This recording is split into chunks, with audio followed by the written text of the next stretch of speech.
Hey guys, welcome to the study with Mayank. मैं हूं आपका मयंक और आज ला रहा हूं मैं आपके लिए एनसीईआरटी ज्योग्राफी क्लास 12 से। देखिए यहाँ पर आपकी जो है बुक सेकंड चल रही है, भारत लोग और अर्थव्यवस्था। इसी क्रम में आज आपका यहाँ पर अध्याय 6वां है। यहाँ पर हम जल संसाधन के बारे में जानेंगे, इनके उपयोग के बारे में जानेंगे। यहाँ पर जानेंगे कि वर्तमान समय में हमारे लिए जल जो है हमारे लिए एक अमूल्य संसाधन है और ये अमूल्य संसाधन के रूप में किस प्रकार से दूषित हो रहा है और कैसे हमें इसे संरक्षित करना है, तो वो सब प्रयास हम यहाँ पर जानेंगे। चलिए स्टार्ट करते हैं आज का वीडियो। देखते हैं हमें क्या क्या डिस्कस करना है यहाँ पर और क्या क्या नोट डाउन करना है। देखिए, बात कर रहे हैं हम अब इस चैप्टर की, तो आप सभी लोग जानते हैं जल संसाधन का चैप्टर या कॉन्सेप्ट आपके लिए कोई नया नहीं है। हम पूर्ववर्ती जो कक्षाओं में अध्ययन कर आए हैं तो वहाँ पर भी हम इन सब के बारे में अवगत हो चुके हैं कि भाई जल कहाँ कहाँ कैसे कैसे वितरित है, यानी महासागरों में कितना वितरित है, लवड़ी जल कितना है, अलवड़ी कितना है, यानी कि पीने लायक कितना जल है और न पीने लायक कितना जल है। तो ये सब बात हमने देख ली थी। जल के कौन कौन से स्रोत हैं, जिन जिन स्रोतों में जल पाया जाता है वो भी आपने देख लिए थे। तो आप ये सब अवधारणाएं, जो मूलभूत अवधारणाएं या बेसिक अवधारणाएं, इन सब से आप अवगत हैं, यानी ये कोई नई अवधारणाएं नहीं है आपके लिए। यहाँ पर ये जल संसाधन का जो चैप्टर रखा गया है, ये वर्तमान समस्याओं का ध्यान केंद्रित करने के लिए चैप्टर ये रखा गया है कि वास्तव में जैसे जैसे हमारी जनसंख्या बढ़ती जा रही है तो जनसंख्या को जीवित रहने के लिए, यानी आपने ये बात तो कहावत तो सुनी होगी कि जल नहीं होगा तो कल भी नहीं होगा, यानी कि जल के बिना वाकई में कि कोई यहाँ पर उभर नहीं सकता है। यानी कि कहा भी गया है, आपने कहावतें भी सुनी होंगी जल के बारे में। तो जल जो है हमारे लिए अमूल्य संसाधन है और आप लोग ये जान रहे हैं कि हमारी जनसंख्या लगातार बढ़ती जा रही है। लगातार जनसंख्या बढ़ने के फलस्वरूप क्या हो रहा है कि हमारा जल, देखिए जल का तो वही है, यानी जल कम नहीं हो रहा है, जल तो वही है, जल का चक्र तो चलता जा रहा है। यानी जल यानी कि बाष्पन हो रहा है, बाष्पन होकर क्या हुआ, यानी बाष्पन होकर संघनन हुआ, संघनन होकर बादल बने और बादल के फलस्वरूप बादल जब जैसे ठंडे हुए फिर से पुनः वर्षण हो गया। जल चक्र से तो जल उसी चक्र में घूम रहा है, लेकिन यहाँ प्रॉब्लम ये है कि जल साफ नहीं है, हमारे पीने लायक जल नहीं है, दूषित हो जा रहा है। यही सबसे बड़ी प्रॉब्लम है, जल कम नहीं हो रहा है, जल दूषित हो जा रहा है। तो उस प्रदूषण से बचाने के लिए हम क्या क्या उपाय अपनाएं, कैसे हम जल को यहाँ पे संरक्षित करें, वो सब हम प्रयास यहाँ पर जानेंगे। तो आप ये सब बातें आप जानते हैं पहले से भी। अब देखिए यहाँ पर आप ये पहला पॉइंट यही स्टार्ट होता है कि भाई जल एक चक्रीय संसाधन है। चक्रीय संसाधन का मतलब आप जान रहे हैं कि पृथ्वी पर जल कम नहीं होता है, यानी जल की मात्रा उतनी की उतनी ही रहेगी। ये हमेशा चक्र में चलता रहता है। यानी आपने देखा होगा कि जैसे महासागरों से क्या होता है, वाष्पन होता है, वाष्पन होकर जल वाष्प के ऊपर उठ जाता है, पुनः संघनन की प्रक्रिया होती है, यानी जल जो है वहाँ पर जो है उस संघनित हो जाए, संघनित होकर यानी कि बादल बन जाता है, मैं बादल बनकर फिर से बरस जाता है। तो पूरा चक्र चलता रहता है। उस चक्र में जो है जल जो है यहाँ पर यानी एक स्थान से वाष्पन हुआ, पुनः ऐसे करके यहाँ पर प्राप्त होता जाता है। तो आपने इस चक्र के बारे में पहले भी पढ़ लिया था। तो जल एक चक्रीय संसाधन है जो पृथ्वी पर प्रचुर मात्रा में पाया जाता है। अगर हम पूरी पृथ्वी को देखें तो पृथ्वी का लगभग आपका 71% भाग जो है वो पानी से आच्छादित है और इसी वजह से अंतरिक्ष से देखने पर हमारी पृथ्वी जो है नीली दिखाई देती है। यानी इसी वजह से हम अपनी पृथ्वी को नीला ग्रह भी कहते हैं। ये बात आप जानते होंगे। और यहाँ पर कहा भी गया है कि अलवड़ीय जल, यानी अलवड़ी का मतलब क्या है, मीठा पानी, जिसमें कोई लवण मिश्रित अवस्था में नहीं, कोई लवण घुला नहीं है। तो वो केवल जल का केवल एक छोटा सा भाग यानी 3% के करीब ही है, जिसे हम लोग यूज करते हैं। यानी 3% के करीब है। 3% में से कुछ भाग, लगभग 2% के लगभग भाग जो है वो आपके विभिन्न जगहों पर जो जमा हुआ है, ग्लेशियरों वगैरह पे जमा हुआ है। ये बात हम पहले भी देख चुके हैं, ग्लेशियर वगैरह पर यहाँ पर हमारा जल जमा हुआ भी है। तो ये सब चीज़ें आप पहले भी यहाँ पर डिस्कस कर चुके हैं। अब देखिए यहाँ पर जल प्रदूषण के बारे में ध्यान केंद्रित किया गया है कि जल अभाव जो है क्यों हो रहा है, वो बताया गया है। बढ़ती हुई मांग है, बहुत ज़्यादा उपयोग है, प्रदूषण के कारण घटती हुई आपूर्ति है। ये सब हमारे लिए आज बहुत बड़ी चुनौती बनी हुई है। तो यहाँ पर आपने ये नोट कर लिया होगा। आगे बढ़ते हैं। अब देखिए यहाँ पर भारत के जल संसाधन बताया गया है कि भाई भारत में जल संसाधन कितने हैं और हम उनका कितना यूज कर पा रहे हैं, वो भी बताया गया है। अगर भारत की बात की जाए तो भारत में विश्व के धरातली जल का, यानी हमारे धरातल पे पाया जाने वाला जो जल है उसका लगभग 2.45% हमारे भारत में पाया जाता है। विश्व भर में जितना पाया जाता है उसका लगभग 2.45% अकेले भारत में है। जल संसाधनों की दृष्टि से देखें अगर हम, तो उसका 4% है। जनसंख्या के हिसाब से देखें, विश्व में जितनी जनसंख्या वितरित है उस हिसाब से का जल का वितरण देखें तो 16% जल हमारे यहाँ पाया जाता है। तो आप ये लिख लेना पहला पॉइंट। अब देखिए यहाँ पर हमारे यहाँ वर्षा भी होती है। तो वर्षा से हमें कितना जल प्राप्त होता है? देखिए वर्षा से हमें जो जल प्राप्त होता है, यानी एक वर्ष में जितना वर्षण हो रहा है एक वर्ष में, तो उससे प्राप्त होने वाले हमारा जो जल है वो लगभग 4000 घन किलोमीटर हमें प्राप्त होता है। यानी इसे घन किलोमीटर में हम माप रहे हैं तो 4000 घन किलोमीटर जल हमारा प्राप्त होता है। अब धरातल में आप जानते हैं हमारा धरातली जल यानी कि ऊपर जो नदियाँ सरिताएं या फिर आपके तालाब वगैरह क्या है, ये धरातली जल के स्रोत हैं। वहीं आपके भौम जल के अंदर का मतलब आप जानते होंगे, यानी पृथ्वी के अंदर, यानी पृथ्वी की जो अंदर की जो परतें हैं उनके मध्य जो जल संचित रहता है, जो भरा हुआ जल रहता है, उसे भौम जल के रूप में जाना जाता है। तो इन दोनों को मिलाकर अगर देखा जाए, धरातली जल और भौम जल को मिला के देखा जाए, तो बताया गया है कि भाई जहां पर हमारे यहाँ कितना जल है, 1869 घन किलोमीटर जल अभी हमारे यहाँ उपलब्ध है, यहाँ पर लिखा हुआ है। तो आप यहाँ पर सेकंड पॉइंट यहाँ पे करके लिख लेना, ये वाला सेकंड पॉइंट, कि धरातली जल और पुनः पूर्ति योग्य भौम जल से 1869 घन किलोमीटर जल उपलब्ध है। ये दोनों मिलाकर कितना है, 1869। वर्तमान में अगर देखा जाए तो अभी हमने इसमें से 1869 जो घन किलोमीटर जल है हमारे पास, धरातली जल और भौम जल मिलाकर, इसमें से केवल हमने 60% जल यानी लगभग 1122 घन किलोमीटर जल जो है वही हमने यहाँ पर उपयोग कर पाया है, यानी यही उपयोग करने लायक है। ऐसा है क्यों बोला गया है, ऐसा इसलिए बोला गया है, आप लोग जानते होंगे जो कुएं वगैरह होते हैं, यानी जल हम जो निकालते हैं, ड्रिलिंग वगैरह हम करके निकालते हैं, प्रवेधन वगैरह करके हम निकालते हैं, यानी कि आप जानते हैं कि हम जो धरती की सतह को खोद कर धरती की सतह में ड्रिलिंग करवाते हैं, ड्रिलिंग के जरिए वहाँ पे बोरवेल वगैरह डाल देते हैं। तो ये बोरवेल वगैरह हम जो है उत्तर भारत में तो आसानी से डाल लेते हैं, घर घर में आपने देखा होगा, घर घर में हैंड पंप है, घर घर में समरसिबल लगी है। लेकिन दक्षिण भारत में ऐसा नहीं है, क्योंकि दक्षिण भारत में वहाँ पे कठोर चट्टानी सतह है, वहाँ पर पूरा पठारी एरिया है और कठोर चट्टानी सतह है, तो वहाँ पर इतनी आसानी से ड्रिलिंग नहीं हो पाती है। तो वहाँ पर घर घर में ऐसी हमारे यहाँ की तरह नहीं लगे हुए हैं कि घर घर में जो है वहाँ पर ये लगी हो, समर लगी हो, मोटर लगी हो, ऐसा नहीं है वहाँ पर। तो इस वजह से हमारा जो भौम जल है वो दक्षिण भारत में इतना ज़्यादा नहीं निकाल पाए हैं। उत्तर भारत में, पंजाब वगैरह, हरियाणा वगैरह में हमने अच्छा खासा हरित क्रांति के दौरान दोहन भी किया है। इस बारे में आप पहली चैप्टर में, इससे पहले वाले चैप्टर में पढ़ भी चुके हैं हरित क्रांति के बारे में, तो वो यहाँ पे बताया गया है। इस वजह से 60% करीब हम यूज कर पाते हैं। तो आप यहाँ पर लिख लेना, इनमें से केवल 60% ब्रैकेट में 1122 घन किलोमीटर, यानी कि 1869 का कितना, 1869 में से मात्र 1122 घन किलोमीटर हम जो है ब्रैकेट बंद, ठीक है, जल का लाभदायक उपयोग किया जा सकता है। आगे बढ़ते हैं। अब देखिए अगली हेडिंग आपकी है धरातलीय जल संसाधन, यानी वास्तव में धरातल पे पाए जाने वाले जो जल संसाधन है वो कौन कौन से हैं और कितने हैं। तो धरातलीय जल के आपके प्रमुख 4 स्रोत हैं। कौन कौन से हैं आपके, नदियां हैं, झीलें हैं, तलैया, छोटा सा तालाब वगैरह होता है तलैया बोल देते हैं उसे, या बड़ा तालाब। तो ऐसे करके आपकी जो है यहाँ पर ये 4 मुख्य स्रोत हैं, और ये भारत के संदर्भ में बात हो रही है, तो आप लिख लेना आप। अगर हम भारत की बात करें, भारत में जो देश में कुल नदियां हैं आपकी, और इनकी छोटी छोटी सहायक नदियां, यानी जिनकी लंबाई 1.6 किलोमीटर से ज़्यादा है, इन सबको अगर मिला दिया जाए तो आपकी 10,360 नदियां हमारे यहाँ बनती हैं। ध्यान रखना ये कितनी नदियां हो रही हैं हमारे, छोटी बड़ी, यानी कि 1.6 किलोमीटर से ऊपर की जितनी भी धाराएं हैं, जितनी भी जो सरिताएं फूट रही हैं, जो भी सरिताएं नदियों, मुख्य नदियों मिल रही हैं, उन सभी को हमने नदी मान लिया है। तो ऐसे करके 10,360 नदियां हमारे यहाँ बन रही हैं। ये आपके एनसीईआरटी में लिखा हुआ है, ठीक है। तो आपने यहाँ पर ये पहले का सब पॉइंट नोट कर लेना। और 1869 वाला के टोटल हमारे यहाँ कितना है, भौम जल और बेसिन में कितना है, वो तो आपने ऊपर लिख ही लिया है, तो अब यहाँ पे रिपीट नहीं करेंगे दोबारा हम, तो आपने यहाँ पर नोट कर लिया होगा पहले का सब पॉइंट। आगे बढ़ते हैं।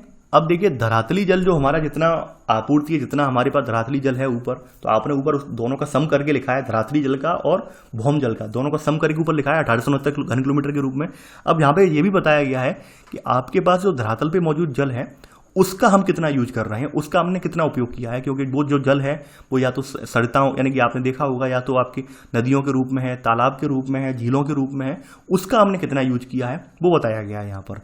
अगर हम उसकी बात करें यहाँ पर, तो आपकी इनमें हमने यहाँ पर जो है, यानी कि हमारे पास जो भी है, तो हमने प्राप्त धरातली जल का केवल और केवल 690 घन किलोमीटर, यानी कि मात्र 32% जल ही हम उपयोग कर पाए हैं। यानी आपका जो धरातल पे पाया जाने वाला जल है उसका हमने 32% जल ही यहाँ पर उपयोग किया है अभी तक।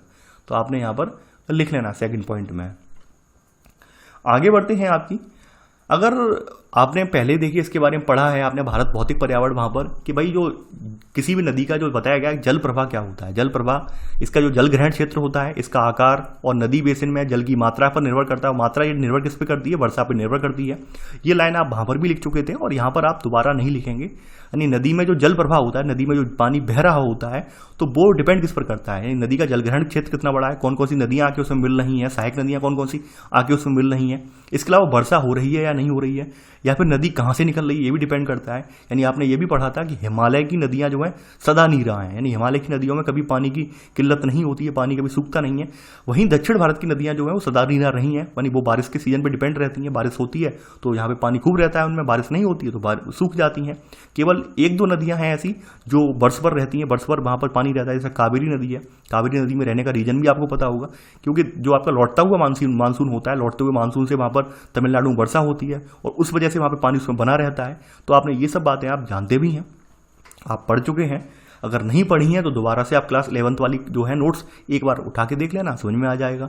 तो वही बातें यहाँ पे बताई गई हैं। तो यहाँ पे सेकंड ये पॉइंट है, ये भी मैं नहीं लिख पाऊंगा, मैं आपसे स्पष्टली बता दे रहा हूँ, क्योंकि जो जो चीज़ें हम पढ़ चुके हैं, जो जो चीज़ें हम क्लियर कर चुके हैं, उनका मैंने जिक्र ऑलरेडी कर दिया है, उसको मैंने ऑलरेडी समझा दिया है आपको। तो यहाँ पर लिखने की जरूरत नहीं है, क्योंकि आप ऑलरेडी अपने पहले वाले नोट्स में लिख चुके हैं, मैंशन कर चुके हैं। तो अब यहाँ पर अब जिक्र हो रहा है आपका अगले पॉइंट में कि भारत में आपकी कुछ नदियाँ हैं, जैसे गंगा, ब्रह्मपुत्र और सिंधु नदी तंत्र जो है ये बहुत बहुत बड़े तंत्र हैं। दक्षिण भारत में इतने बड़े तंत्र नहीं है, ये बात आप जानते हैं। जैसे गंगा की बहुत सारी सहायक नदियाँ हैं, ब्रह्मपुत्र की सहायक नदियाँ हैं, सिंधु नदी तंत्र की आप जानते हैं, यानी जो 5 नदियाँ सिंधु नदी तंत्र की मेनली हैं सहायक, तो ये भी आप जानते हैं। तो इनके तीनों के तंत्र बहुत बड़े हैं, तीनों के तंत्र बहुत बड़े हैं। सिंधु का तंत्र हमारे यहाँ जो है पूरा भाग हम यूज नहीं करते हैं सिंधु वाले का, तो सिंधु वाले का जिक्र हमने यहाँ पर ज़्यादा नहीं किया। यहाँ पर हमने गंगा और ब्रह्मपुत्र की जो नदियाँ हैं उनका जिक्र हमने यहाँ पर कर दिया है। आप लोग जानते हैं क्यों नहीं करते हैं, 1960 का हमारा जो ट्रीटी हुई है उस वजह से कुछ % पानी, यानी कि जो बाद बाकी 3 रिवर है उनका पाकिस्तान यूज कर रहा है और हम कर रहे हैं, बाद बाकी जो बची हुई रिवर है उनका हम कर रहे हैं। 80% और 20% का हमारे यहाँ ट्रीट जो है हो चुका है 1960 में। तो आप वो बात जानते हैं, नहीं पता हो एक बार फिर से नोट्स जो है पलट के देख लेना। तो यहाँ पर बताया गया है कि भाई आपकी ये 3 नदियाँ गंगा, ब्रह्मपुत्र और बराक नदियाँ हैं, तो इनका जल ग्रहण क्षेत्र कितना है। तो यहाँ पर इन तीनों नदियों का जो जल ग्रहण क्षेत्र है, यानी जल ग्रहण का क्षेत्र का मतलब जितने क्षेत्र को ये जो है पानी से कवर कर रही हैं वो बताया गया है। ये 3rd पॉइंट लिख लेना कि गंगा, ब्रह्मपुत्र और एक बराक नदी है, तो इनके जल ग्रहण क्षेत्र में वर्षा ज़्यादा होती है। और अगर देखा जाए तो ये नदियाँ जो हैं देश के कुल क्षेत्र के लगभग 1/3 भाग पर ये पाई जाती हैं और धरातली जल संसाधनों का 60% जल इन्हीं 3 नदियों में है। आपके किस किस में, गंगा, ब्रह्मपुत्र और बराक में है। तो आप 3rd और 3rd का सब पॉइंट आप लिख लेना, 3rd पॉइंट और 3rd का सब पॉइंट आप लिख लेना। देखिए आप में से कुछ लोग कहेंगे सर नदियों की पूरी जानकारी क्यों नहीं दी।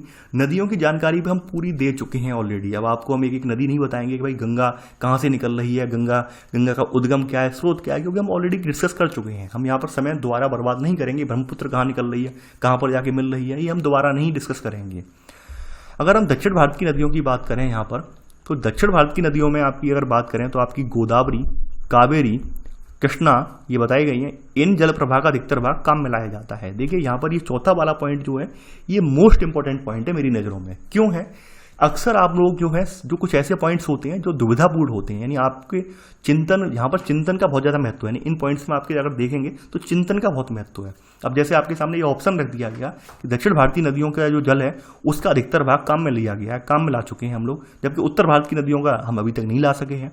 तो आप लोग कंफ्यूज हो जाएंगे, कहेंगे ये कैसे पॉसिबल है, पानी तो उत्तर भारत में ज़्यादा है, पानी तो नदियों में उत्तर भारत की नदियों में ज़्यादा है, फिर दक्षिण भारत की नदियों का जल हमने क्यों यूज ज़्यादा कर लिया है, क्यों उसके पानी का बहुत ज़्यादा उपयोग कर पा रहे हैं। रीज़न ये है, उत्तर भारत की नदियाँ जो निकलती हैं आपको पता होगा कहाँ से निकलती हैं, पहाड़ी क्षेत्रों से निकल के आती हैं। और मैदान, यानी जो मैदान है हमारा गंगा वाला मैदान है, तो यहाँ गंगा वाले मैदान में हमने इतने ज़्यादा कोई बड़ी बड़ी परियोजनाएं स्थापित इन पर नहीं की हैं जैसी हमें दक्षिण भारत में की हैं। दक्षिण भारत में जो नदियाँ हैं उन सब पर डैम बने हुए हैं, मोस्टली उन सभी नदियों पर डैम बने हुए हैं। जबकि उत्तर भारत में देखा जाए तो उत्तर भारत में इतने बड़े डैम नहीं है, ना गंगा पर इतना बड़ा डैम है, ना ही इन नदियों पर जो बताया जिक्र किया गया उन पर भी इतने बड़े डैम नहीं है। जबकि अगर आप नीचे वाली नदियाँ देखेंगे दक्षिण भारत की, इन सब पर बहुत देशी परियोजनाओं के हिसाब से डैम स्थापित किए गए हैं। तो उस वजह से यहाँ पर यह कथन कहा गया है कि भाई हमने जल जो दक्षिण भारत की नदियां हैं इनके जल प्रवाह का अधिकतर काम में ले लिया है, जबकि ब्रह्मपुत्र और गंगा नदी में अभी भी ये संभव नहीं हो पाया है। तो संभव ना हो पाने का रीजन ये है, पहला रीजन ये है, पहली बात तो ये पहाड़ी इलाकों से निकलती हैं, वहाँ पर दुर्गम स्थान है, दुर्गम स्थान होने की वजह से वहाँ पर डैम वगैरह बना पाना असंभव है। डैम वगैरह बनाने में बहुत ज़्यादा कॉस्ट आएगी, बहुत ज़्यादा रिस्क भी रहेगा। तो इस वजह से नहीं बना पाए। दूसरी बात यह, गंगा का जो मैदान वाला इलाका है ये कृषि के लिहाज से बहुत इंपॉर्टेंट है, तो यहाँ पर पानी की किल्लत रहती नहीं है। तो यहाँ पर इस वजह से भी यहाँ पर प्रयास कभी नहीं किया गया है कि मैं यहाँ पर एक बड़े बड़े डैम बनाए जाएँ, जबकि दक्षिण भारत में हमेशा ऐसी किल्लत बनी रहती है कि पानी कभी होता है कभी नहीं होता है, तो वहाँ पर वो संरक्षित करके चलते हैं। तो इसलिए वहाँ पर उन्होंने अपनी नदियों का पूरा जो जल है 100% उपयोग कर लेते हैं। लगभग 100% कहने का मतलब आप ये मत सोचना 100% यूज कर लेते हैं। मैं एक कहावत है 100% का मतलब कि बेकार नहीं जाने देते हैं, व्यर्थ नहीं जाने देते हैं। जबकि हम यूपी यानी हम अगर देखा जाए उत्तर भारत वाले अपना जल जो है व्यर्थ भी जाने दे रहे हैं। तो वो यहाँ पर आपने चौथा पॉइंट कवर कर लिया है। तो ये कुछ पॉइंट होते हैं जिन पर मैं आपको फोकस देकर जोर देकर बताता हूँ। तो ये पॉइंट्स इंपॉर्टेंट होते हैं क्योंकि ये पॉइंट्स आपको सोचने समझने की क्षमता का जो है यहाँ पर जो पता लगाते हैं कि आप कितना सोच सकते हैं, कितना समझ सकते हैं। यहीं से आपको पता चल जाता है कि हमारा IQ लेवल कितना है, और उसी अकॉर्डिंग आपके जो है आंसर वहाँ पर टिक कर पाते हैं। तो ये क्वेश्चन जो होते हैं वाकई में दुविधापूर्ण होते हैं और अभ्यर्थी यहीं पर मात खा जाता है। तो चौथा पॉइंट आपने नोट कर लिया है। आगे बढ़ते हैं। अब देखिए अगली हेडिंग है भौम जल संसाधन, यानी हमारे यहाँ देश में जो धरती के अंदर जल है वो कितना है वो बताया गया है। तो यहाँ बताया गया है कि भाई देश में कुल पुनः पूर्ति योग्य भौम जल संसाधन लगभग 432 घन किलोमीटर है, यानी 1869 में से 432 घन किलोमीटर क्या है हमारे भौम जल संसाधन है। ठीक है, यानी हमारा वो भौम जल संसाधन नहीं था, वो दोनों मिलाकर था, धरातली मिलाकर और भौम जल संसाधन मिलाकर था 1869 वाला। ठीक है, वो मिलाकर था। तो यहाँ पर ये केवल 432 जो है वो क्या है आपका भौम जल संसाधन है। अगर बात कही जाए, यहाँ पे बताया गया है कि भाई उत्तर पश्चिमी प्रदेश और दक्षिण भारत के कुछ भाग में नदी के बेसन में भौम जल उपयोग अपेक्षाकृत अधिक है, यानी कुछ नदियों का जो बेसिन है, नदियों का क्षेत्र है, तो उन क्षेत्रों में जो भौम जल है वो ज़्यादा है, प्रचुर मात्रा में, तो उनका उपयोग भी बहुत ज़्यादा मात्रा में हो रहा है। अब देखते हैं कौन कौन सी ऐसी जगह हैं जहाँ पर हमारे यहाँ जल बहुत ज़्यादा उपयोग हो रहा है। तो यहाँ पर आप देखेंगे, यहाँ पर सेकेंड पॉइंट देखिए, आपके हरित क्रांति के जैसे पंजाब, हरियाणा, राजस्थान और तमिलनाडु के कुछ राज्यों में भौम जल जो है बहुत ज़्यादा उपयोग होता है। वहीं अगर बात कही जाए, कुछ ऐसे राज्य हैं जहाँ पर आज भी जो जमीन से जल निकालने की प्रवृत्ति अभी भी नहीं है ज़्यादा, यानी कि इतना ज़्यादा वहाँ पे जमीन से जल निकालने को इतना महत्व नहीं है, जबकि उत्तर भारत में बहुत ज़्यादा महत्व है। और कुछ दक्षिण भारत का एक राज्य तमिलनाडु, यहाँ पर भी बहुत ज़्यादा महत्व है। ठीक है, तो यहाँ पर लिख लेना सेकेंड पॉइंट, तो सेकेंड का सब पॉइंट। परंतु कुछ राज्य जैसे छत्तीसगढ़, उड़ीसा, केरल आदि में अपने भौम जल क्षमता का उपयोग बहुत कम उपयोग करते हैं, यानी जमीन के अंदर जो मौजूद जल है उसका उपयोग कम करते हैं। वहीं आपके उत्तर भारत के तो राज्य हैं ही, पंजाब, हरियाणा, राजस्थान। वहीं तमिलनाडु दक्षिण भारत का एक आ जाता है। तमिलनाडु को मैंने यहाँ पर इसलिए गोले में कर दिया है क्योंकि प्रश्न पूछा गया है एक एग्जाम में कि दक्षिण भारत का कौन सा ऐसा राज्य है जो भौम जल का बहुत ज़्यादा उपयोग करता है, वो आपका तमिलनाडु करता है। ठीक है, इसलिए मैंने यहाँ पर इसे हाईलाइट कर दिया है, ये ध्यान रखना। और ये क्वेश्चन जो है आपके NCERT में भी, इस बुक में भी बनाया गया और एग्जाम में भी पूछा गया है। तो यहाँ पर आपने सेकंड पॉइंट और सेकंड का सब पॉइंट लिख लिया है। चलिए आगे बढ़ते हैं। अब देखिए अगला पॉइंट आएगा लैगून और पश्च जल। लैगून के बारे में आप अवगत हैं। लैगून मतलब खारे पानी वाली झीलें, और लैगून की अवधारणा ऐसा नहीं है आप नहीं जानते हैं, ये जानते हैं। यहाँ पर आपको बताया गया है कि भाई भारत की समुद्र तटरेखा विशाल है और कुछ राज्यों में बहुत दंतुरित है। दंतुरित का मतलब कटी छटी, ऐसे करके कटी छटी ये है, ये दंतुरित टाइप की है। तो मान लो ये ऐसे वाले जो भाग हैं, यहाँ पर ऑब्वियस सी बात है समुद्र का जल आके इसमें भर जाएगा, नहीं ऐसे ऐसे भाग इनमें भर जाएगा, और ये मान लो हिस्सा अगर जुड़ गया तो ये पृथक झील बन गई, और ये खारे पानी वाली जो झीलें होती हैं लैगून झील कहलाती हैं फिर। तो ये बात आप जानते हैं। अगर हम अपने जो आपके हमारे जो देखा जाए, यानी आपके जो भारत के बाहर अंडमान निकोबार द्वीप समूह है, या फिर जो आपका इसके अलावा लक्षद्वीप द्वीप समूह है, इन सभी को अगर मिला दें तो भारत की तटरेखा की लंबाई, यानी इन सभी के सहित हमारे भारत तटरेखा की जो लंबाई है वो 7516 किलोमीटर है। 7516 किलोमीटर है।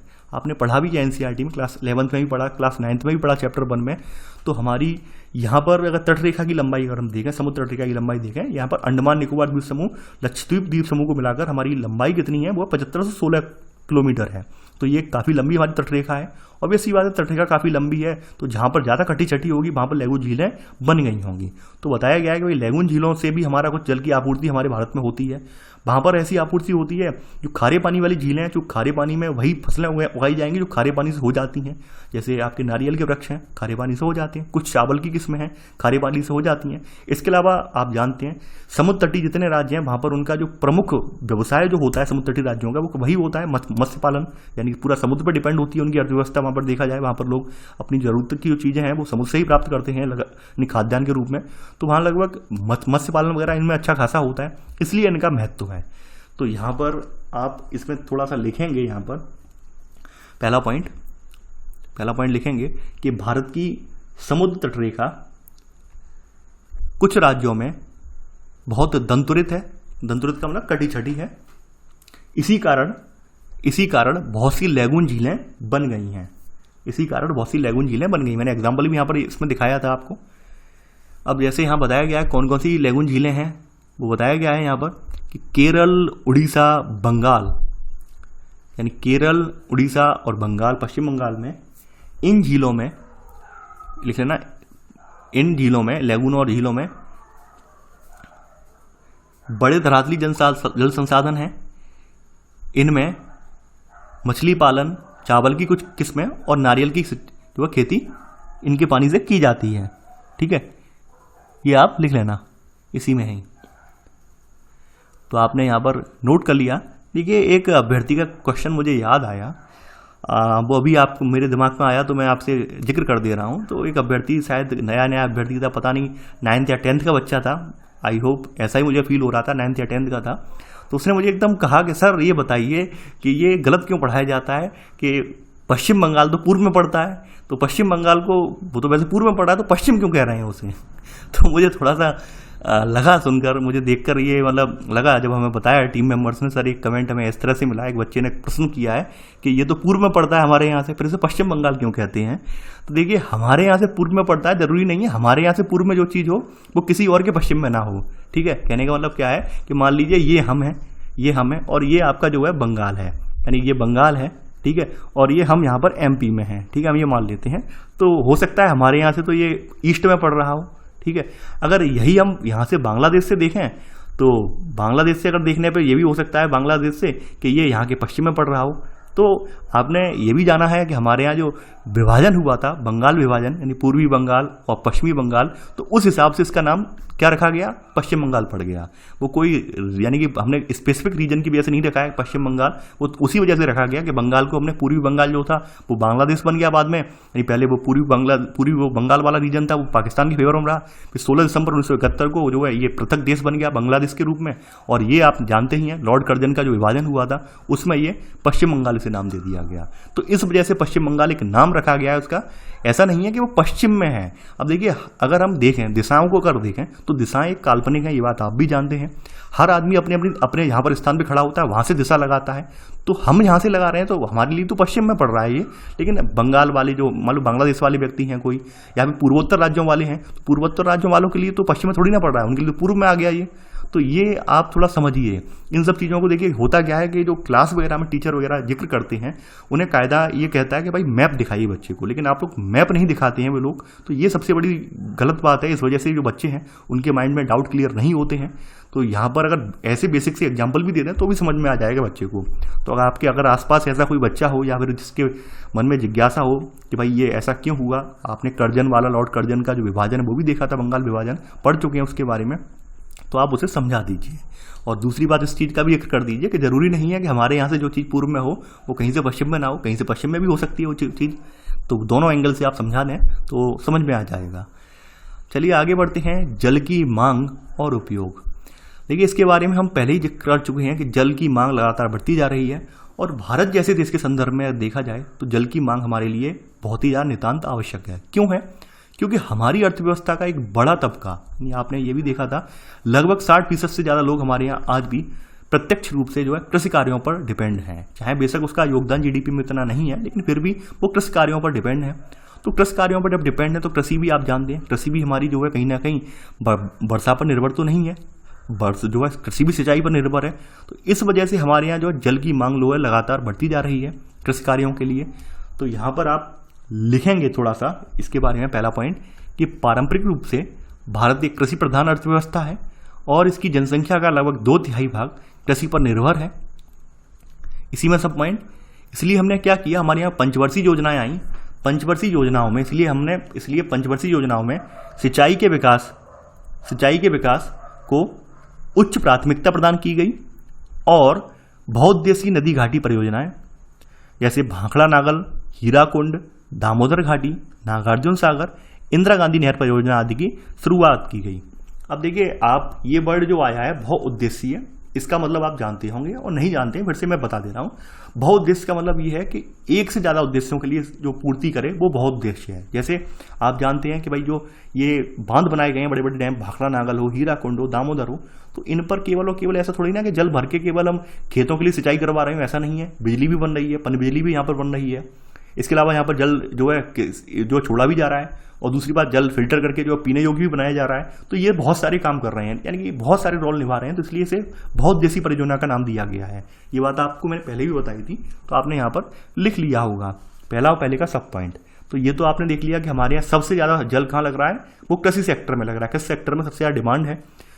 और वहीं अगर हम बात करें, यहाँ पर बताया गया है कि कितना कितना जल लगभग आपका लग रहा है कृषि सेक्टर में, वो भी बताया गया है कितने कितने फीसद लग रहा है। तो धरातली जल का 89% और भौम जल का 92% जो है वो जल उपयोग कहाँ पर होता है, हमारे कृषि क्षेत्र में होता है। यहाँ लिख लेना आप सेकंड पॉइंट कि धरातली जल का 89% और भौम जल का 92% जल कृषि कार्यों में उपयोग किया जाता है। कृषि कार्य यहाँ पे डाल लेना, कृषि कार्यों में उपयोग किया जाता है। यानी कि सबसे ज़्यादा हम किसका यूज कर रहे हैं, भौम जल का यूज कर रहे हैं कृषि कार्यों में, ट्यूबवेल सेट लगा के, पंप सेट वगैरह लगा के। वहीं अगर हम बात करें औद्योगिक सेक्टर की, तो औद्योगिक सेक्टर में जो सतही जल है उसका हम केवल 2% और भौम जल का लगभग 5% यूज कर रहे हैं। उद्योग में भी यूज होता है, तमाम ऐसे उद्योग हैं जिनको जल की प्रत्यक्ष आवश्यकता पड़ती है, जैसे जो आपका कोयला वाला उद्योग हुआ या फिर आपका स्टील संयंत्र वगैरह हुआ, तो उन सभी उद्योगों में जो है जल की आवश्यकता पड़ती है। तो इस वजह से यहाँ पे जिक्र किया गया, तो उद्योगों में इतना नहीं लग रहा है। वहीं अगर हम घरेलू डिमांड की बात करें, क्योंकि जल एक ऐसा संसाधन है जिसके बिना हम भी जीवित नहीं रह सकते हैं, तो जल के लिए घरेलू सेक्टर में भी, यानी हमारी जो दैनिक क्रियाकलाप हैं, चाहे कपड़े धोने से लेकर नहाने धोने या खाने पकाने वाली क्रियाकलाप हैं, तो उन सब में अगर देखा जाए तो वहाँ पर धरातली जल का उपयोग भौम जल की तुलना में अधिक है। यानी यहाँ पर बताया गया है कि जो हमारा घरेलू सेक्टर है, घरेलू सेक्टर में तो धरातली जल का जो उपयोग है वो भौम जल की तुलना में अधिक है। यानी घरेलू सेक्टर में जो है पंप सेट वगैरह इतने ज़्यादा नहीं है। यानी कुछ राज्यों में तो है, जैसे यूपी का कुछ क्षेत्र है जहाँ पे पंप सेट घर घर में आपको मिल जाएंगे, लेकिन हर जगह नहीं है। हर जगह सप्लाई हो रही है आपकी जो नदियाँ वगैरह हैं उनसे पानी फिल्टर कर करके। तो यहाँ पे वही बताया गया कि भाई घरेलू सेक्टर में धरातली जल का उपयोग भौम जल की तुलना में कितना है, अधिक है। 9% बताया गया है इसमें उपयोग है घरेलू सेक्टर में धरातली जल का। तो आपने लिख लिया होगा ये पहले का सब पॉइंट, ठीक है। सेकंड सब पॉइंट है, तो ऐसे करके आपने यहाँ पर कवर कर लिया है। अब देखिए, ये बताया गया है कि भाई सिंचाई के लिए जल की मांग, सिंचाई के लिए जल की मांग निरंतर बढ़ती जा रही है। ये आप जानते हैं, हेडिंग नहीं डालनी है, केवल समझ लीजिए सिंचाई के लिए जल की मांग जो है निरंतर बढ़ती चली जा रही है। और आप ये भी जानते हैं कि देश में, यानी देश में आप जानते हैं देश में बहुत सारे हिस्से जो है ऐसे हैं जहाँ पर सूखा रहता है, कहीं की बाढ़ आ जाती है, कहीं की मानसून अनियंत्रित रहता है, मानसून जो अव्यवस्थित रहता है, उस वजह से यहाँ पर जल का संकट भी आ जाता है। तो ये सब चीज़ें हमारे लिए जो है कहीं ना कहीं जल की जो मांग है उसको जानने के लिए बहुत आवश्यक हो जाती है कि कहाँ पर जल की मांग कितनी है। तो यहाँ पर आप पहला पॉइंट इसमें पहले नोट करेंगे अब 1 बाय 1 करके कि देश के अधिकांश भाग वर्षाविहीन सूखाग्रस्त हैं। वहीं बताया गया है कि उत्तर पश्चिमी भारत वाला रीजन यानी राजस्थान और इससे सटे हुए जो जगह हैं, वहीं दक्कन का पठार, ये सब किसके अंतर्गत आते हैं, ये आपके सिंचाई वाले क्षेत्र हैं। यहाँ पर बहुत ज़्यादा सिंचाई की जरूरत होती है। बताया गया है कि भाई कुछ राज्यों में पर्याप्त वर्षा होती है, लेकिन फिर भी वहाँ पर पर्याप्त वर्षा होने के उपरांत भी वहाँ पर जो है सूखा, कभी कभी बाढ़ जैसे हालात क्रिएट हो जाते हैं। यहाँ बताया गया पर्याप्त मात्रा में वर्षा वाले क्षेत्र जैसे आपका जो है ये पश्चिम बंगाल है, बिहार रीजन है, और ठीक है, तो यहाँ पर इनमें मानसून के मौसम में अवर्षा जो है, अवर्षा क्या है, सूखा जैसी स्थिति उत्पन्न कर देती है। यानी वर्षा का न होना सूखा जैसी स्थिति उत्पन्न कर देती है इन क्षेत्रों में। यहाँ पर कभी भी बाढ़ आ जाती है, वहाँ पर भी कभी भी सूखा पड़ जाता है, बताया गया है। वहीं आपकी कुछ फसलें ऐसी भी होती हैं जिनके लिए बहुत ज़्यादा पानी की आवश्यकता पड़ती है, जैसे चावल, गन्ना, जूट, वो इसी कार्य में आती हैं। इसके लिए भी हमें सिंचाई की आवश्यकता पड़ती है, यानी हमें इसके लिए भी सिंचाई के लिए भी हमें जल की आवश्यकता पड़ती है। तो यहाँ पर आप लिखेंगे इसमें थर्ड पॉइंट कि कुछ फसलों के लिए जल की कमी सिंचाई की आवश्यक बनाती है, यानी जल की कमी सिंचाई को आवश्यक बनाती है, जैसे चावल, गन्ना, जूट आदि। तो आप समझ गए होंगे कि चावल, गन्ना, जूट आदि के लिए पानी की हमें बहुत ज़्यादा आवश्यकता होती है। तो जिन जगहों पर यहाँ पर आप धरातली जल ज़्यादा नहीं है, तो हम वहाँ पर सिंचाई के साधनों के द्वारा, या फिर जहाँ पर वर्षा कम होती है वहाँ पर सिंचाई के साधनों पर निर्भर है, वहाँ सिंचाई कर करके हम इन खेतों में पानी लगाते हैं। तो आपने यहाँ पर नोट कर लिया होगा। आगे बढ़ते हैं यहाँ पर अगला पॉइंट। अब देखिए यहाँ पर चौथा पॉइंट यहाँ कहा गया है कि सिंचाई की व्यवस्था बहुफसलीकरण को संभव बनाती है। यानी कि हम निर्भर नहीं रहते किसी पर, वर्षा पर निर्भर नहीं रहते कि वर्षा होगी तभी हमारे गेहूं में पानी लगेगा, मक्के में पानी लगेगा। नहीं, हमें जब जरूरत है हमने पंप सेट लगाया, अपने आसपास या नदी नहर है वहां से जो थोड़ा सा हमने जो है खोल लिया तो वहां से पानी आ गया हमारे यहाँ। सिंचाई की व्यवस्था से हम यहाँ बहुत एक से ज़्यादा फसलें कर पा रहे हैं, यानी ऐसी भी फसलें उगा पा रहे हैं जिनके लिए बहुत ज़्यादा पानी की आवश्यकता है। आपने देखा होगा कुछ क्षेत्रों में धान भी किया जाता है, जबकि वहाँ पे पानी इतना ज़्यादा नहीं है, फिर भी किसान लोग पंप सेट से पानी निकाल कर धान भी करते हैं। तो कहीं ना कहीं सिंचाई की व्यवस्था से क्या हुआ है, हमारा बहुफसलीकरण यानी एक से ज़्यादा फसल करने का जो है ये संभव हो पाया है।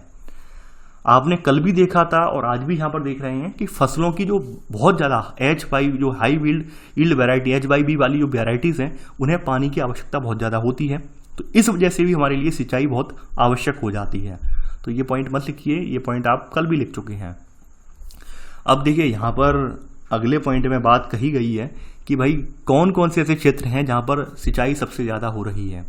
तो आपका पंजाब, हरियाणा, पश्चिमी यूपी में जो निवल बोया गया क्षेत्र है, जितना बोया गया क्षेत्र है उसका 85% सिंचाई के अंतर्गत है। यानी जितना भी हम यहाँ पे खेती कर रहे हैं अपने पंजाब में, हरियाणा में, पश्चिमी यूपी में, इसका 85% जो है हम जो उपजा रहे हैं वो हम किस पर उपजा रहे हैं, केवल और केवल सिंचाई के आधार पर उपजा रहे हैं। वर्षा पर आधार पर नहीं उपजा रहे हैं, केवल सिंचाई के आधार पर उपजा रहे हैं। वहीं बताया गया है कि भाई निवल सिंचित क्षेत्र की अगर बात की जाए तो 76.1% पंजाब में निवल सिंचित क्षेत्र, 51.3% हरियाणा में। तो ये कुओं और नलकूपों से यहाँ सिंचित है। यानी कि यहाँ पर सबसे ज़्यादा आप देख रहे हैं कि अगर निवल जो आपका नेट सिंचित क्षेत्र है इनमें से 76.1% पंजाब में, यानी कि जो पंप सेट लगा के पानी सबसे ज़्यादा निकाला जा रहा है वो कहाँ निकाला जा रहा है, वो निकाला जा रहा है आपका पंजाब में निकाला जा रहा है। और जो है 51.3% का निकाला जा रहा है हरियाणा में निकाला जा रहा है। देखिए सिंचाई का मतलब केवल यही नहीं होता है कि हम भूम जल से सिंचाई करें। समझ लीजिए कॉन्सेप्ट, सिंचाई का मतलब कुछ लोग ये लगा रहे होंगे जमीन से पानी निकालने को ही सिंचाई कहते हैं। जी नहीं, आप अपने आसपास धरातली जल स्रोत है वहां पर भी अगर पंप सेट उसमें डालकर उससे पानी अगर खींच रहे हैं तो वो भी आपका सिंचाई बोला जाएगा। कहने का मतलब समझ रहे हैं, सिंचाई वो भी सिंचाई बोला जाएगा। आपके आसपास नहर या नदी बह रही है उससे पानी अगर ले रहे हैं तो वो भी सिंचाई बोला जाएगा। नेचुरल रूप से पानी का क्या है, वर्षा वाला है। समझ रहे हैं, तो यहाँ पर आपके माइंड में कॉन्सेप्ट ये क्लियर हो गया होगा। कुछ लोग ये सोच रहे हैं कि सर ये तो आपने कहा 76.1% जो है कुओं और नलकूपों द्वारा सिंचित है, फिर बाद बाकी जो बचा हुआ जो 24% है वो क्या है, तो वो 24.9% जो है वो नदियाँ वगैरह, नहरें वगैरह, झील वगैरह उनसे सिंचाई है, ये बताया गया है यहाँ पर। तो ये चीज़ें आप जो है ये कुछ कॉमन सेंस वाली चीज़ें होती हैं, तो इन्हें मैं अपने जो है अगर ध्यान रहता है मुझे, वैसे मैं यही कोशिश करता हूँ, मुझे हमेशा ध्यान रहता है और मैं बता भी देता हूँ कि आपको इस तरह से याद रखना है ये। तो यहाँ पर आपने ये नोट कर लिया है 5वें का सब पॉइंट। अब देखिए आप लोग कल भी ये देख चुके थे और आज भी देख रहे हैं कि जब हम लगातार भौम जल संसाधन का उपयोग करते हैं तो जल क्या है, जल का स्तर कम होता जाता है। जल का जो नीचे भौम जल स्तर नीचे ही गिरता जाता है। यानी पहले जो पानी, मैं अपने यहाँ की बता रहा हूँ, तो हमारे यहाँ वाले रीजन में कभी पानी जो था वो लगभग 20 फीट पे मिल जाता था। 20 फीट पे हमारे यहाँ, यानी 20 फीट पर जो है एक पाइप, सिंगल पाइप डाल देते और घर घर में जो है नल में पानी आ जाता था। लेकिन अभी अगर देखें 20 फीट पे पानी तो है, वो पानी इतना ज़्यादा मतलब स्वादिष्ट नहीं है, कह सकते हैं पीने योग्य में उतना अच्छा बेटर स्वाद नहीं है उसका। अब डबल पाइप पड़ते हैं 40 फीट, यानी 40 फीट के पाइप यानी दो पाइप डालने पड़ते हैं जो हैंडपंप वगैरह के लिए। तो कहीं ना कहीं जो है अत्यधिक जल के दोहन की वजह से क्या हो रहा है, जल स्तर नीचे गिर रहा है। भाई पुनर्भरण की दर है, यानी भौम जल के पुनर्भरण की दर इतनी तीव्र है नहीं, क्योंकि तमाम तरह से जो है पुनर्भरण हो नहीं पाता है, क्योंकि हमारे पास साधन नहीं है या फिर हमने साधन विकसित नहीं करें पुनर्भरण के लिए। तो इस वजह से जल जो है जमीन को बोने प्राप्त भी नहीं हो पाता है। तो ये बात आप जानते हैं। तो यहाँ पर आप थोड़ा सा लिखेंगे इसमें, इसी में सब पॉइंट करके 5वें का सब पॉइंट, इन राज्यों में भौम जल संसाधन के अत्यधिक उपयोग से भौम जल स्तर नीचे हो गया है। अब देखिए कुछ राज्य आपके ऐसे भी हैं, यानी कि जहां पर कुछ राज्यों का जिक्र बताया गया है, कुछ राज्य आपके ऐसे भी हैं। अगला पॉइंट यहाँ पर नोट करेंगे, जैसे छठा पॉइंट कि कुछ राज्यों जैसे राजस्थान, महाराष्ट्र में अधिक जल निकालने के कारण भूमिगत जल में फ्लोराइड का संकेंद्रण बढ़ गया है। यानी यहाँ पर एक तत्व इसमें बढ़ गया है, फ्लोराइड। तो फ्लोराइड नाम का तत्व जो है बढ़ गया है। देखिए फ्लोराइड जो तत्व है इसके बॉडी में जाने से, यानी ह्यूमन बॉडी में इसको ग्रहण करने से क्या होता है, फ्लोरोसिस रोग होता है। एक रोग है, होता है फ्लोरोसिस। सभी रोगों के नाम लिखवा दे रहा हूँ जो जल से होने वाले रोग हैं। जल में जो तत्व मिल जाता है तो इससे फ्लोरोसिस रोग होता है। फ्लोरोसिस रोग में क्या होता है कि हमारे जो दांत और हड्डियां होती हैं कमजोर होना स्टार्ट हो जाते हैं। ठीक है, तो आपने ये लिख लिया होगा। और वहीं आपकी अधिक जल निकालने की वजह से पश्चिम बंगाल वाले रीजन में बताया गया है, पश्चिम बंगाल और बिहार के रीजन में यहाँ संख्या यानी आर्सेनिक तत्व जो है इसका संकेंद्रण बहुत ज़्यादा हो गया है।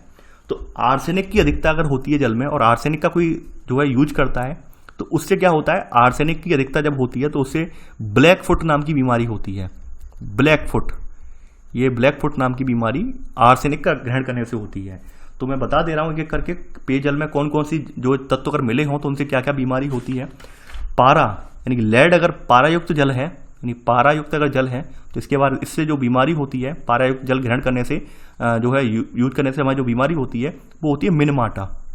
मिनमाता बीमारी होती है, ये बात जानते हैं पारा युक्त जल यूज करने से। अगर हम बात करें यहाँ पर जो अगला है आपका यानी कि नाइट्रेट है। नाइट्रेट है एक, नाइट्रेट अगर ज़्यादा होगा जल में और नाइट्रेट वाला जल हम अगर यूज कर रहे हैं नाइट्रेट जल, तो इससे बच्चों में एक रोग हो जाता है जिसका नाम है blue baby syndrome. Blue baby syndrome करके रोग होता है एक, ब्लू बेबी सिंड्रोम। देखिए लिख लेना नाम, ये पूछे जाते हैं अक्सर कि भाई ये जल में तत्व अगर मिले हों और हम ये यूज कर लें तो क्या क्या रोग होते हैं। इससे ब्लू बेबी सिंड्रोम रोग हो जाता है। जल में अगर कैडमियम मिला हो तो इटाई इटाई रोग होता है। जल में अगर हम कैडमियम की मात्रा मिली हो और वो जल को यूज करें तो उससे क्या होता है, इटाई इटाई रोग होता है। इटाई इटाई, तो ये लिखते जाना आप, ठीक है। आपने ब्लैक फुट तक लिख लिया, यहाँ पर आपने ये पूरा लिख लिया, तो ऐसे करके ये आपका जो है कवर हो गया। यहाँ पर यानी जो जो मुख्य बीमारियां थी जल जनित रोगों से, जल जनित होने वाले रोग थे हमारे जल में जो जो तत्व मिले होते हैं उनकी वजह से, तो वो आपने लिख लिए हैं। आगे बढ़ते हैं, अगली हेडिंग अब आप डालेंगे यहाँ पर, ये तो हो गया। अब अगली हेडिंग है, ये है आपकी जल गुणों का हिनास, कि भाई जल गुण कैसे कम होते जा रहे हैं, जल गुणों का हिनास कैसे होता जा रहा है, वो हम देखेंगे। अगली हेडिंग है, आप लोग ये जानते हैं कि जल में जब बाहरी तत्व हैं यानी कि बाहर से आए हुए तत्व हैं या बाह्य पदार्थ हैं या रासायनिक पदार्थ हैं, जैसे नाइट्रेट, फ्लोराइड, ये आपने देखा, रासायनिक पदार्थ आर्सेनिक वगैरह देखा, पारा वगैरह देखा, ये सब जब मिल जाती हैं तो जल प्रदूषित हो जाता है। तो यहाँ पर पहला पॉइंट यही लिख लेना कि जल बाह्य पदार्थों जैसे सूक्ष्म जीव हैं, माइक्रोबैक्टीरियास हैं, रासायनिक पदार्थ हैं, औद्योगिक और अन्य अपशिष्ट पदार्थ हैं, इनसे ये प्रदूषित होता है। अब देखिए यहाँ बताया गया है कि भाई जब जल में विषैले पदार्थ हैं, झीलें या फिर विषैले पदार्थ झीलों में, सरिताओं में जो हैं, नदियां हैं, समुद्र वगैरह के जलाशयों में प्रवेश करते हैं तो इसलिए जल में घुल जाते हैं या फिर वहाँ पर निलंबित होकर वहीं पर उसकी तली में बैठ जाते हैं। उससे क्या होता है, जल प्रदूषण बढ़ता है। तो ये आप लिख लेना पहले का सब पॉइंट। और देखिए आप लोग ये तो जानते ही हैं कि भौम जल तक भी कभी प्रदूषक ये पहुंच जाते हैं तो भौम जल भी कभी प्रदूषित हो जाता है। जब तत्व नीचे जो पानी जो है सतहों के साथ रिश्ते हुए जमीन में पहुंच जाता है, जमीन में स्टोर होता है, तो वहां पर भी ये तत्व अगर पहुंच जाते हैं तो भौम जल को भी दूषित कर देते हैं। इसका उदाहरण मैं आपको बता रहा हूं, गुजरात वाले रीजन में जो अत्यधिक जल निकालने की वजह से ये हुआ है कि वहां पर जो कोटर हैं जिनमें जल भरा होता है, बृहद कोटर होते हैं जमीन के भीतर, उन कोटरों में जल भरा होता है। तो उन कोटरों में क्या है कि जब ज्यादा जल हमने यहाँ से निकाल लिया तो पंप सेट होता है, आप जानते हैं पंप सेट यहाँ पर एकदम खींचता है पानी, इधर से खींच रहा है, इधर से खींच रहा है, खींच के तभी तो पानी ऊपर जाता है खिंचाव की वजह से। तो यहाँ पर ये है कि यहाँ पर जल खत्म हो गया, बगल में समुद्र है, तो इतना ज़्यादा इन्होंने जल निकाला कि यहाँ पर जो जमीन के नीचे के जो कोटर हैं इनमें खारा पानी घुस गया है। यानी आज अगर वहाँ पे अगर ड्रिलिंग करके पानी निकाला जाए तो वहाँ पे मीठा पानी ना निकल के खारा पानी निकलता है, यानी कितना दूषित हो गया है पानी वहाँ पर। तो ये बताया मैंने यहाँ पर, आप इसके बारे में पहले ही बता चुका हूँ, पहले भी जिक्र आया था इसका एक बार, तो आपने यहाँ पर लिख लेना यहाँ पर सब पॉइंट करके। कभी कभी प्रदूषक नीचे तक पहुंच जाते हैं और भौम जल को प्रदूषित करते हैं। आपके देश की दो सबसे ज्यादा प्रदूषित नदियां कौन सी हैं? अब देखिए बड़ा दुर्भाग्य की बात है, दोनों ही हमारी धार्मिक दृष्टि से बहुत ज्यादा महत्वपूर्ण नदियां हैं और दोनों ही हमारी मोक्ष, यानी कि आपने देखा वो गंगा को मोक्षदायिनी कहते हैं। और अब दुर्भाग्य की बात यह है कि हमने इन्हें सबसे ज्यादा प्रदूषित किया है और ये बात खुद गवर्नमेंट मान रही है कि देश में गंगा और यमुना दो अत्यधिक प्रदूषित नदियां हैं। देखिए गंगा की स्थिति कहाँ पर ज़्यादा खराब होती है, गंगा की स्थिति कानपुर पहुंचने के बाद बहुत खराब होती है।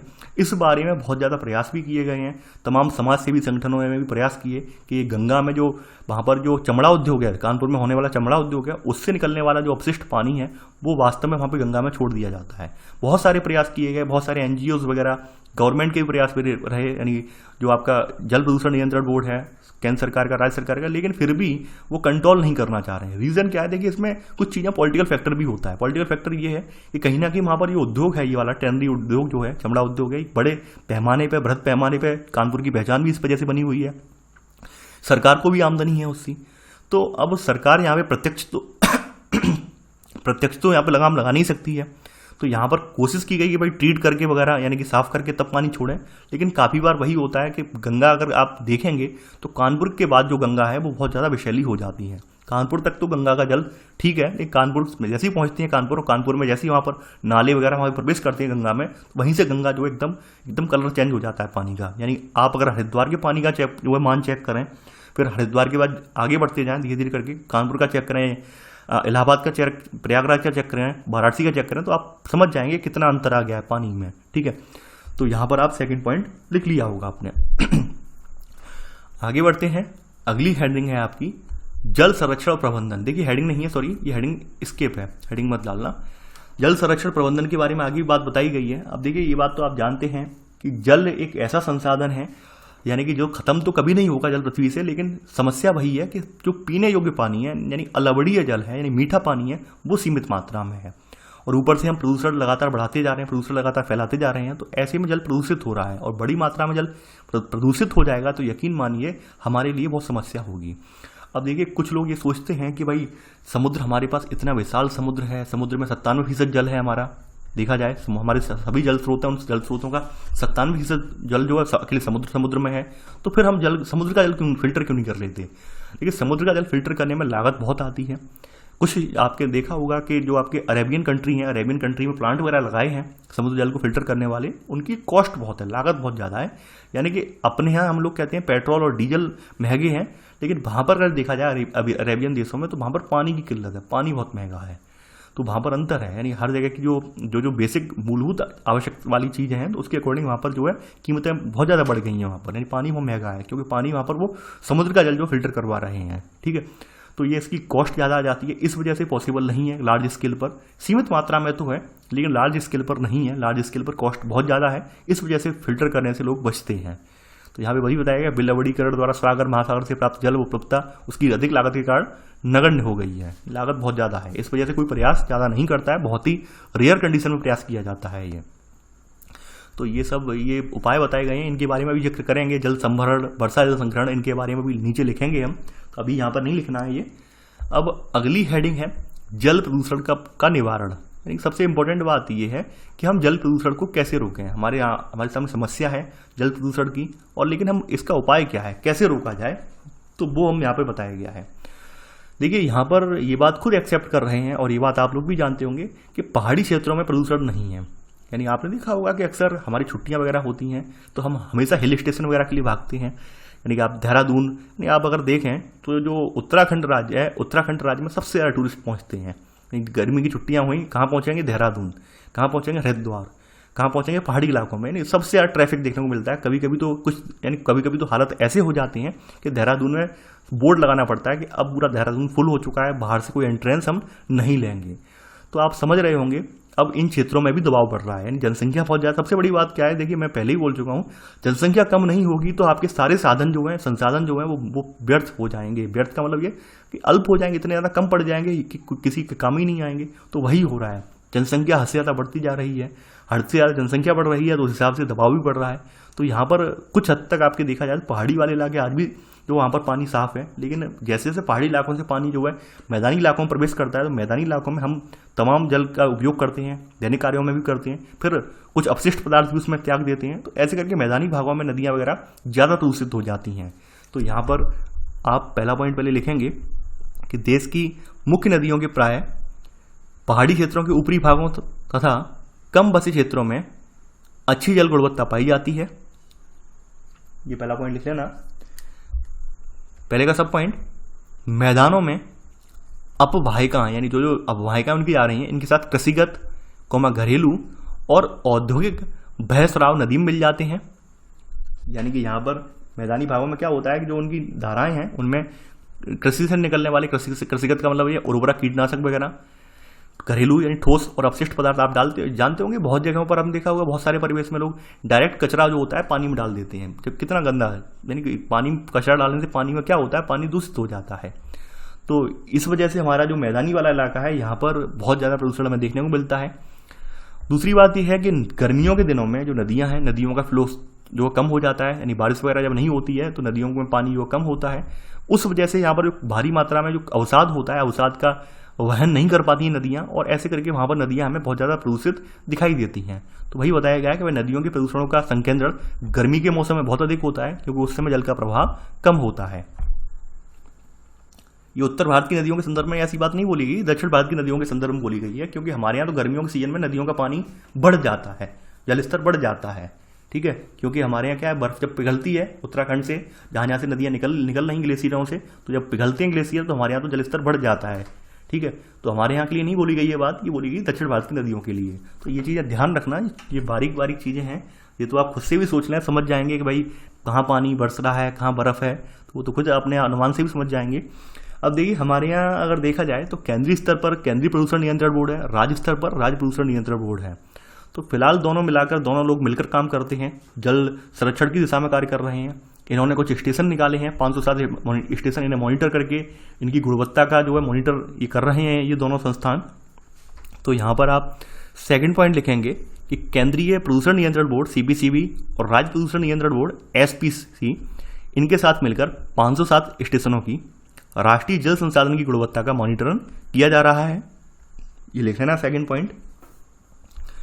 अब अगली हेडिंग है आपकी, हेडिंग नहीं सॉरी पॉइंट ही है इसमें। अब देखिए यहाँ पर यमुना जी का जिक्र किया गया है। यमुना जी के बारे में बताया गया है कि भाई यमुना कितनी प्रदूषित है। यमुना का पानी तभी देखने को काला दिखता है आपको, तो बताया गया है यमुना कितनी प्रदूषित है। तो दिल्ली यहाँ बताया गया है भाई दिल्ली से लेकर इटावा यूपी में पड़ता है, आप जानते हैं ये। तो दिल्ली से लेकर इटावा के बीच यमुना नदी देश में सबसे अधिक प्रदूषित नदी है। ये बात आप जानते हैं अच्छे से कि दिल्ली और इटावा के बीच यमुना नदी सबसे ज़्यादा प्रदूषित है। रीज़न ये है कि यहाँ पर जहाँ से यमुना गुजर रही है, चाहे आगरा मथुरा, हर जगह से वहाँ पर जो औद्योगिक कारखाने लगे हुए हैं वो यमुना का जल यूज करते हैं, और अब जो प्रदूषित पदार्थ हैं वो यमुना में ही छोड़ देते हैं। ऊपर से दिल्ली से जहाँ से आती है यमुना, तो यमुना पे हथनी कुंड पर बांध भी बनाया गया है। तो हथनी कुंड पर बांध बनाने की वजह से यमुना नदी का काफ़ी हिस्सा जो है वो वहीं पर यूज कर लेते हैं, हथनी कुंड पर ही, और वहाँ पर ऐसे करके यमुना में पानी कम रह जाता है। जितना भी पानी रहता है उसमें भी लोग कचरा डालते हैं, यानी वहाँ पर भी तमाम औद्योगिक अपशिष्ट वहाँ पर डाला जाता है। इस वजह से यमुना जो है सबसे ज़्यादा प्रदूषित नदी है। तो आपने यहाँ पर थर्ड पॉइंट लिख लिया है। आगे बढ़ते हैं यहाँ पर। अब देखिए दूसरी प्रदूषित नदियाँ बताई गई हैं, कहाँ कहाँ पर नदियाँ हैं। जैसे अहमदाबाद में साबरमती है, लखनऊ में गोमती है, मदुरई में काली, अड़ियार, कुअम, बैगई नदियाँ हैं मदुरई में, हैदराबाद में आपकी मूसी नदी है, कानपुर में और वाराणसी में गंगा। ये क्या है, ये प्रदूषित नदियाँ हैं, यानी यमुना के अलावा ये भी नदियाँ जो है प्रदूषित हैं। और फ्लोराइड वगैरह तो आप अभी लिख चुके हैं, तो दोबारा नहीं लिख पाऊंगा। आगे बढ़ते हैं। तो आपने थर्ड का सब पॉइंट लिख लिया है। हमने ऐसा नहीं है कानूनी प्रावधान नहीं बनाए हैं, कुछ कानूनी प्रावधान भी बनाए हैं, लेकिन वो सब सक्सेसफुल नहीं हो पाए हैं। यानी आप लोग जानते हैं कि हमारे यहाँ जो कागजों में है, कागजों में अच्छा खासा चलता है कि हाँ भाई ये सर्टिफिकेट है, वो सर्टिफिकेट है, प्रदूषण सर्टिफिकेट है, पॉल्यूशन सर्टिफिकेट हमने बनवा लिया। आप जानते होंगे कभी RTO ऑफिस गए हों अपने गाड़ी की फिटनेस वगैरह करवाने, तो हाँ ये फिटनेस सर्टिफिकेट हमें चाहिए, वो बस कागजों में ही चलता है। ये बात आप छुपी नहीं है। देखिए कुछ लोगों को बुरा लगता है जब मैं ऐसा बोलता हूँ कि सर आप ऐसे कैसे बोल सकते हैं। ऐसा नहीं बोल सकता हूँ, तो आप जाके देख लीजिए, पता चल जाएगा आपको। नहीं गाड़ी कितना भी धुआं दे रही हो, कितना भी कुछ कर रही हो, फिटनेस मिल जाती है, ये हकीकत है। वहाँ पर सर्टिफिकेट बन जाते हैं, सब कुछ होता है यहाँ पर। तो ऐसे में आप समझ सकते हैं कि कागजों में सब चल रहा है कि हाँ भाई ये नियम के अकॉर्डिंग है, ये है, वो है, लेकिन हकीकत में जब आप देखेंगे तो हकीकत से कोसों दूर चीज़ें होती हैं। तो यही रीज़न हमारे देश में ये है कि हमारे यहाँ सुधार नहीं आ पाते हैं। तमाम तरह के नियम बनाए गए हैं, कानून बनाए गए हैं, अधिनियम बनाए गए हैं, अधिनियम लाए गए हैं, लेकिन हकीकत में अगर आप देखेंगे, धरातल पर आप देखें, धरातल पर उसका बहुत कम भाग आपको देखने को मिलेगा। केवल कागजों में खाना पूर्ति होती है। यानी हमारे यहाँ कुछ राज्य ऐसे हैं, जैसे आप देखते होंगे बिहार वगैरह राज्य, आपने देखा भी होगा बिहार या फिर अभी कुछ और राज्य, मध्य प्रदेश वगैरह राज्यों का जिक्र आया था कि पुल बना 15 दिन बाद ढह गया। तो ये जो कागजों में जो बनता है कि कागजों में हमने इतना माल डाला है, इतना सीमेंट कंक्रीट डाली, फिर भी ये आप समझ रहे होंगे। तो यहाँ कागजों में बहुत अच्छे से होता है। तो ये भ्रष्टाचार का ही नमूना है, जिस वजह से हमारे यहाँ सुधार नहीं आ पा रहे हैं। तो भ्रष्टाचार को दूर करने के लिए आप लोग तैयार हो रहे हैं। तैयार से मतलब यानी IAS IPS जो भी बनेंगे, जो भी प्रशासनिक अधिकारी बनेंगे, तो आपसे बस निवेदन यही है कि आप लोग अपने स्तर पर भ्रष्टाचार मत करना। यानी आप सुधार लाएंगे तो यकीन मानिए देश भी सुधर जाएगा। तो यहाँ पर आप लिखेंगे इसमें थोड़ा सा चौथा पॉइंट कि कि वैधानिक व्यवस्थाएं जैसे जल अधिनियम 1974, इसे प्रदूषण का नियंत्रण और नियंत्रण कहते हैं, पर्यावरण सुरक्षा अधिनियम 1986, ये प्रभावपूर्ण ढंग से कार्यान्वित नहीं हुए हैं। ये खुद एनसीईआरटी एक्सेप्ट कर रहा है। कुछ लोग मुझे आकर कहते हैं इसके संदर्भ में कि आप आलोचना करते हैं। मैं आलोचना नहीं कर रहा हूं, मैं आलोचना करने वाला होता कौन हूं, लेकिन खुद एनसीईआरटी एक्सेप्ट कर रही है कि प्रभावपूर्ण ढंग से कार्यान्वित नहीं हुए हैं। आपने देखा होगा, जैसे मैं अब एक एग्जांपल ले रहा हूं, ये गवर्नमेंट के अगेंस्ट है, वैसे तो कोई भी गवर्नमेंट उस सबके अगेंस्ट है। आपने देखा होगा कोई डैम बनता है, कोई बहुउद्देशीय परियोजना की नींव रखी जाती है, हजारों कार्यकर्ता, हजारों जनजातियां वहां से विस्थापित होती हैं, करनी पड़ती हैं, विरोध भी होता है, प्रदर्शन भी होता है, तमाम पर्यावरणविद भी यहाँ पे मुद्दा उठाते हैं, लेकिन फिर भी क्लियरेंस मिल जाता है। यानी ये लोग सुप्रीम कोर्ट वगैरह सब जगह जाते हैं, लेकिन फिर भी क्लियरेंस मिल जाता है। क्यों? रीजन सबसे बड़ा साफ है भाई, गवर्नमेंट को आप रोक नहीं सकते हैं, गवर्नमेंट को आप रोक नहीं सकते हैं। तभी आपने देखते होंगे बड़े बड़े आपने देखो डैम बन के तैयार हुए, वरना ये डैम कभी बन के तैयार नहीं हो पाते और गवर्नमेंट सख्त नहीं हो पाती। तो एक उद्देश्य के लिए तो सही भी है, सही ये है कि भाई औद्योगिक घराने जो हैं उनके लिए तो सप्लाई होती रहेगी विद्युत वगैरह की, लेकिन जो वहाँ पर रहने वाली जनजातियाँ वगैरह हैं उनके लिए वाकई बहुत कष्टकर है, क्योंकि उनका आवास पूरा जो जलमग्न हो जाता है। तो यहाँ पर आप जानते हैं कि सब कुछ होता है, प्रदर्शन होते हैं, बहुत एक लंबा आंदोलन चलता है। जैसे नर्मदा बचाओ, नर्मदा आंदोलन चला था, नर्मदा नदी पर डैम बनाने को लेकर, सरदार सरोवर डैम बनाने को लेकर बहुत लंबा आंदोलन चला था, लेकिन फिर भी क्या हुआ? रुका, डैम रुका नहीं। हर डैम के पीछे आंदोलन चलता है। टेहरी डैम बना था, उसके लिए आंदोलन चला था, बहुत लंबा आंदोलन चला था, टेहरी डैम नहीं बनने देंगे, क्या वो रोक पाए? नहीं रोक पाए। तो यहाँ पर ये कहना गलत नहीं होगा कि वास्तव में कि जो उद्योग धंधे हैं, उद्योग धंधों पर तो ये चीज़ें लागू होती हैं कुछ हद तक, लेकिन गवर्नमेंट वास्तव में गवर्नमेंट खुद दरकिनार कर देती है चीज़ों को, और ये बात आप एक्सेप्ट ही करेंगे। और आप अगर एक्सेप्ट नहीं करते हैं तो आप इतिहास उठा के देख लीजिए, साफ साफ आपको झलक जाएगी। मैं किसी एक गवर्नमेंट की बात नहीं कर रहा हूँ, कोई भी गवर्नमेंट, रीजन वही आ जाती है। गवर्नमेंट ये देखती है कि हमें अपना औद्योगिक जो है, औद्योगिक दृष्टि से हमें आगे बढ़ना है, इसके लिए हमें विद्युत की आवश्यकता है, जनता की डिमांड भी पूरी करनी है। जनता कह रही है भाई लाइट नहीं आ रही है, उसकी भी डिमांड पूरी करनी है। तो वही है कि भाई या तो ये मान लो गवर्नमेंट के सामने प्रेशर है, गवर्नमेंट के ऊपर प्रेशर है जनता का, या फिर ये मान लो कि भाई गवर्नमेंट जो है थोड़ा अपना औद्योगिक विकास सोच रही है। तो दोनों चीज़ें हैं यहाँ पर। तो यहाँ पर आपने चौथा पॉइंट यहाँ पर लिख लिया है ये। इसके अलावा एक अधिनियम और बना था, जल उपकर अधिनियम 1977। इसका उद्देश्य प्रदूषण कम करना है और इसके भी सीमित प्रभाव हुए हैं। यहाँ ये भी बताया गया कि एक अधिनियम और बना, जल उपकर अधिनियम करके, ये भी प्रदूषण कम करने की दिशा में कार्यरत था, लेकिन इसका भी कोई ज़्यादा प्रभाव नहीं हुआ है, सीमित प्रभाव हुआ है।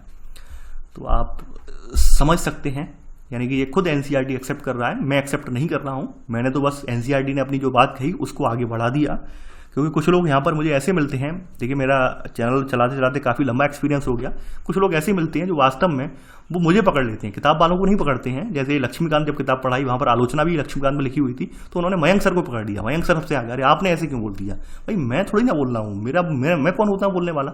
जब किताब में ही खुद लिखा हुआ है, ये आलोचनाएं हैं, ये लाभ हैं इसके, तो ये हानियाँ हैं, बस मैंने उसी को बढ़ाकर एक्सप्लेन कर दिया, बस मैंने यही किया और कुछ नहीं किया। तो वही चीज़ें हैं, आप मुझे मत बोलिए, पहले आप हकीकत जाके देखिए। और मेन चीज़ ये है, छुपी नहीं है हकीकत। आप न्यूज़पेपर डेली पढ़ते हैं और डेली आप देखते हैं, तो ये सब चीज़ों से आप आंखें मत बंद करिए। मेरा कहने का मतलब ये है कि आंखें बंद कर लेने से सूर्य का प्रकाश जो है लोप नहीं हो जाएगा, यानी सूर्य का प्रकाश बना रहेगा। यानी इसी सूर्य का प्रकाश से अभिप्राय यहाँ पर ये है कि यहाँ पर जो भी आपके सामने जो हकीकत में हो रहा है, आप उससे मुंह फेर नहीं सकते, हकीकत यही है।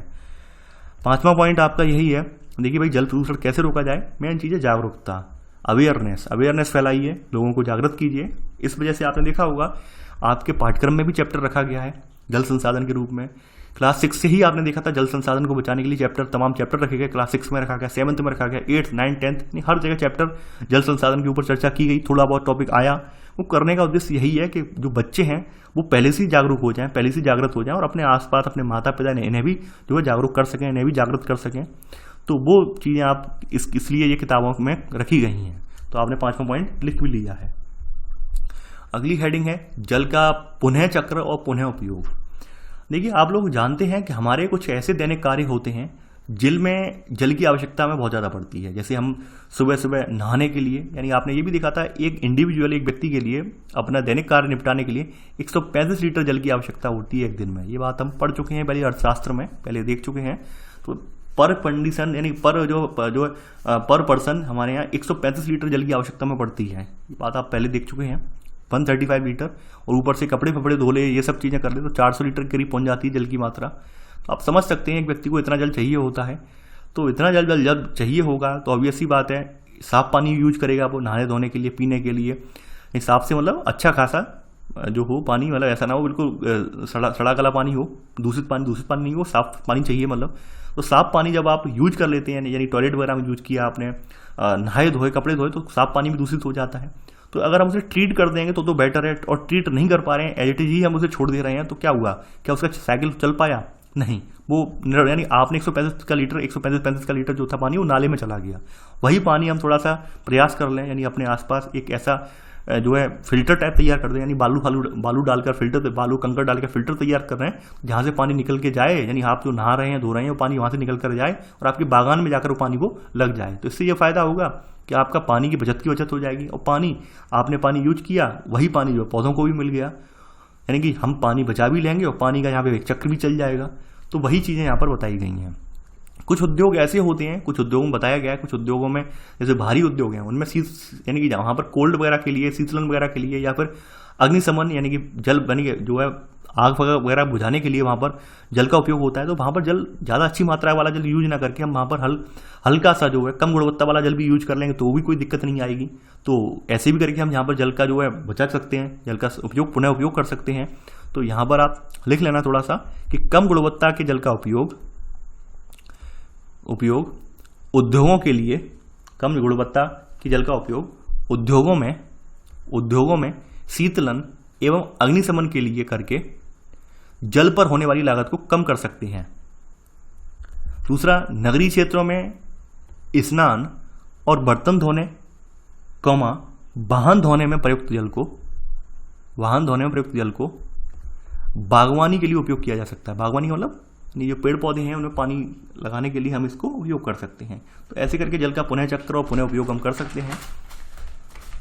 अब देखिए अगली हेडिंग आपकी आएगी, अब आप जल संभर प्रबंधन, यानी कि जल का जो हम प्रबंधन कर रहे हैं, जल का प्रॉपर वे में हम प्रबंधन कैसे करना है। कि भाई आप सभी को पता है कि जितना मात्रा में हम जल निकालते हैं उतनी मात्रा में उतनी जल्दी जल का पुनर्भरण नहीं हो पाता है, क्योंकि कभी कभी वर्षा इतनी ज़्यादा नहीं होती है, ऊपर से वर्षा भी होती है तो वर्षा का जल हम कभी हार्वेस्ट नहीं कर पाते हैं, वर्षा का जल रोक नहीं पाते, संरक्षित नहीं कर पाते हैं। इस वजह से जल वो है नालियों में चला जाता है, नालियों से नालों में पहुँच जाता है और ऐसे करके वो दूषित हो जाता है, जल नहीं उपयोग लायक नहीं रहता है। ऊपर से पहले ये था कि दूर दूर तक खेत थे, आपके खाली खेत खलिहान थे, तो वहाँ पे जल भर जाता था तो जल नीचे चला जाता था। अब आबादी बढ़ रही है, बस्तियाँ बढ़ रही हैं, तो ऐसे में जो जल संभर प्रबंधन है वो भी खतरे में कहीं ना कहीं आ गया है। तो यहाँ पर वही बताया गया है कि भाई जल संभर प्रबंधन है क्या, कि इससे तात्पर्य है मुख्य रूप से धरातलीय और भौम जल संसाधनों के दक्ष प्रबंधन से है। यानी कि जल संभर प्रबंधन से तात्पर्य क्या है कि मुख्य रूप से जो धरातलीय संसाधन है आपके और भौम जल संसाधन है, इनका अच्छी यानी कि एक सुनिश्चित पूर्ण ढंग से, ठीक है, क्या किया जाए, इसका जो है उपयोग किया जाए। इसके अंतर्गत क्या करते हैं हम, इसके अंतर्गत हम बहते जल को रोकते हैं।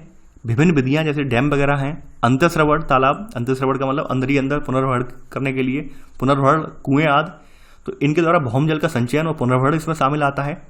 ठीक है, शामिल है, ये लिख लेना आप। इसी में आगे बढ़ते हैं। अब देखिए यहाँ पर बताया गया है, यहाँ पे सब पॉइंट, कि जल संभर प्रबंधन का उद्देश्य प्राकृतिक संसाधनों और समाज के बीच संतुलन लाना है। यानी कहने का मतलब ये है कि हम जो प्राकृतिक संसाधन यूज कर रहे हैं उतनी मात्रा में यूज करें जिससे कि प्राकृतिक संसाधन भी अपनी जगह बने रहें और हमारा भी उपयोग हो जाए। तो ये संतुलन का कार्य करता है, यानी हमारे पास जो जल है, बचा हुआ जल है, उसे हम धरती को ही पुनः लौटा दें, जिससे क्या धरती का संतुलन बना रहे। तो ये इसी में ये बात बोली गई है, पहले का सब पॉइंट नोट कर लिया होगा। देखिए तमाम तरह से प्रयास किए गए हैं, कुछ केंद्र सरकार ने योजनाएं चलाई हैं, कुछ राज्य सरकारों ने योजनाएं चलाई हैं, कुछ एनजीओस यानी कि जो नॉन गवर्नमेंट ऑर्गेनाइजेशंस हैं, गैर सरकारी संगठन हैं, उनने भी कुछ प्रयास चलाए हैं जल को बचाने के लिए, जल संभर प्रबंधन बढ़ाने के लिए। इसी में एक आपकी हरियाली करके है, तो सेकेंड पॉइंट में है, आप डालेंगे सेकेंड पॉइंट कि हरियाली केंद्र सरकार द्वारा प्रवर्तित जल संभर विकास परियोजना है। इसका क्या है, इसका उद्देश्य ग्रामीण जनसंख्या को पीने, सिंचाई, मत्स्य पालन और वन रोपण के लिए जल संरक्षण के लिए योग्य बनाना है। ये लिख लेना। अब राज्यों में भी कुछ जल संभर प्रबंधन परियोजनाएं चलाई गई हैं, जैसे आपकी नीरू मीरू है, ये इसका मतलब है जल और आप कार्यक्रम, ये आंध्र प्रदेश का है। अरवारी पानी संसद, ये अलवर राजस्थान में चलाया गया है कार्यक्रम है। तो इसके तहत क्या किया गया है वो भी बताया गया है। इसके तहत यहाँ बताया गया है, इसके अंतर्गत लोगों के सहयोग से विभिन्न जल संग्रहण संरचनाएं जैसे अंतःस्रवण तालाब, जोहड़ जिसे बोलते हैं, इनकी खुदाई की गई और रोक बांध बनाए गए, यानी चेक डैम जिसे हम बोलते हैं वो भी बनाए गए। चेक डैम बनाकर हमने पानी को परिशोधित किया। तो वो सब चीज़ें यहाँ पर बताई गई हैं। अब देखिए आप लोग ये जो है ये आप पढ़ चुके हैं पहले भी, और मैंने पूछा भी था क्लास 9th में कि आपका तमिलनाडु एक ऐसा राज्य है जिसने घरों में जल संग्रहण संरचना बनाने का एक जो है आवश्यक कर दिया है। यानी आप तमिलनाडु में कहीं भी घर बनाएंगे आपको जल संग्रहण का प्रयास करना होगा, अपना पूरा जो है रेन वाटर हार्वेस्टिंग सिस्टम वहाँ पे स्थापित करना होगा मकान बनाते समय। तो ये इसने जो है यहाँ पर कानून निकाल कर जो है इसे जो लागू कर दिया है, और देश का पहला राज्य बनाया है ऐसा करने वाला। इसके बारे में पहले भी जिक्र कर चुके हैं, तो आपने ये लिख लिया होगा। आगे बढ़ते हैं यहाँ पर। अब देखिए अगली हेडिंग है आपकी देश में सॉरी इसमें कहाँ पहुँच गए। अब अगली हेडिंग है आपकी वर्षा जल संग्रहण। वर्षा जल संग्रहण यानी यहाँ पे वर्षा जल का संग्रहण हम कैसे करें वो बताया गया है यहाँ पर। वर्षा जल संग्रहण से अभिप्राय आप जानते हैं, आप देखते भी होंगे कि जब वर्षा होती है तो अगर हम उसको रोकते नहीं है उसका जल, यानी अच्छी खासी वर्षा होती है, और मान लीजिए हमारी छत वगैरह है यानी घर की जो रूफ टॉप वगैरह है वहाँ पे पानी वगैरह है, उस पानी को पाइप के माध्यम से किसी ड्रम वगैरह में कहीं इस जो है भर लें तो हमारे बहुत सारे काम उससे हो सकते हैं। लेकिन हम ऐसा नहीं करते हैं, हम यथावत उसे छोड़ देते हैं और नाली के माध्यम से उसे नाली में जाने देते हैं। इससे क्या होता है, जल तो एक तो वर्षा जल प्रदूषित हो जाता है और हमें भी पानी मिल नहीं पाता है। दूसरी बात है आपके जो आपके नाले वगैरह हैं, नाले वगैरह के जरिए जो है जल पुनर्भरण तो होगा नहीं। ये जल पुनर्भरण तभी होगा जो जल जो जमीन की सतह के अंदर छोड़ा जाएगा, सतह के अंदर साफ पानी छोड़ेंगे तभी तो जल पुनर्भरण हो पाएगा, ऐसा हो नहीं पाता है।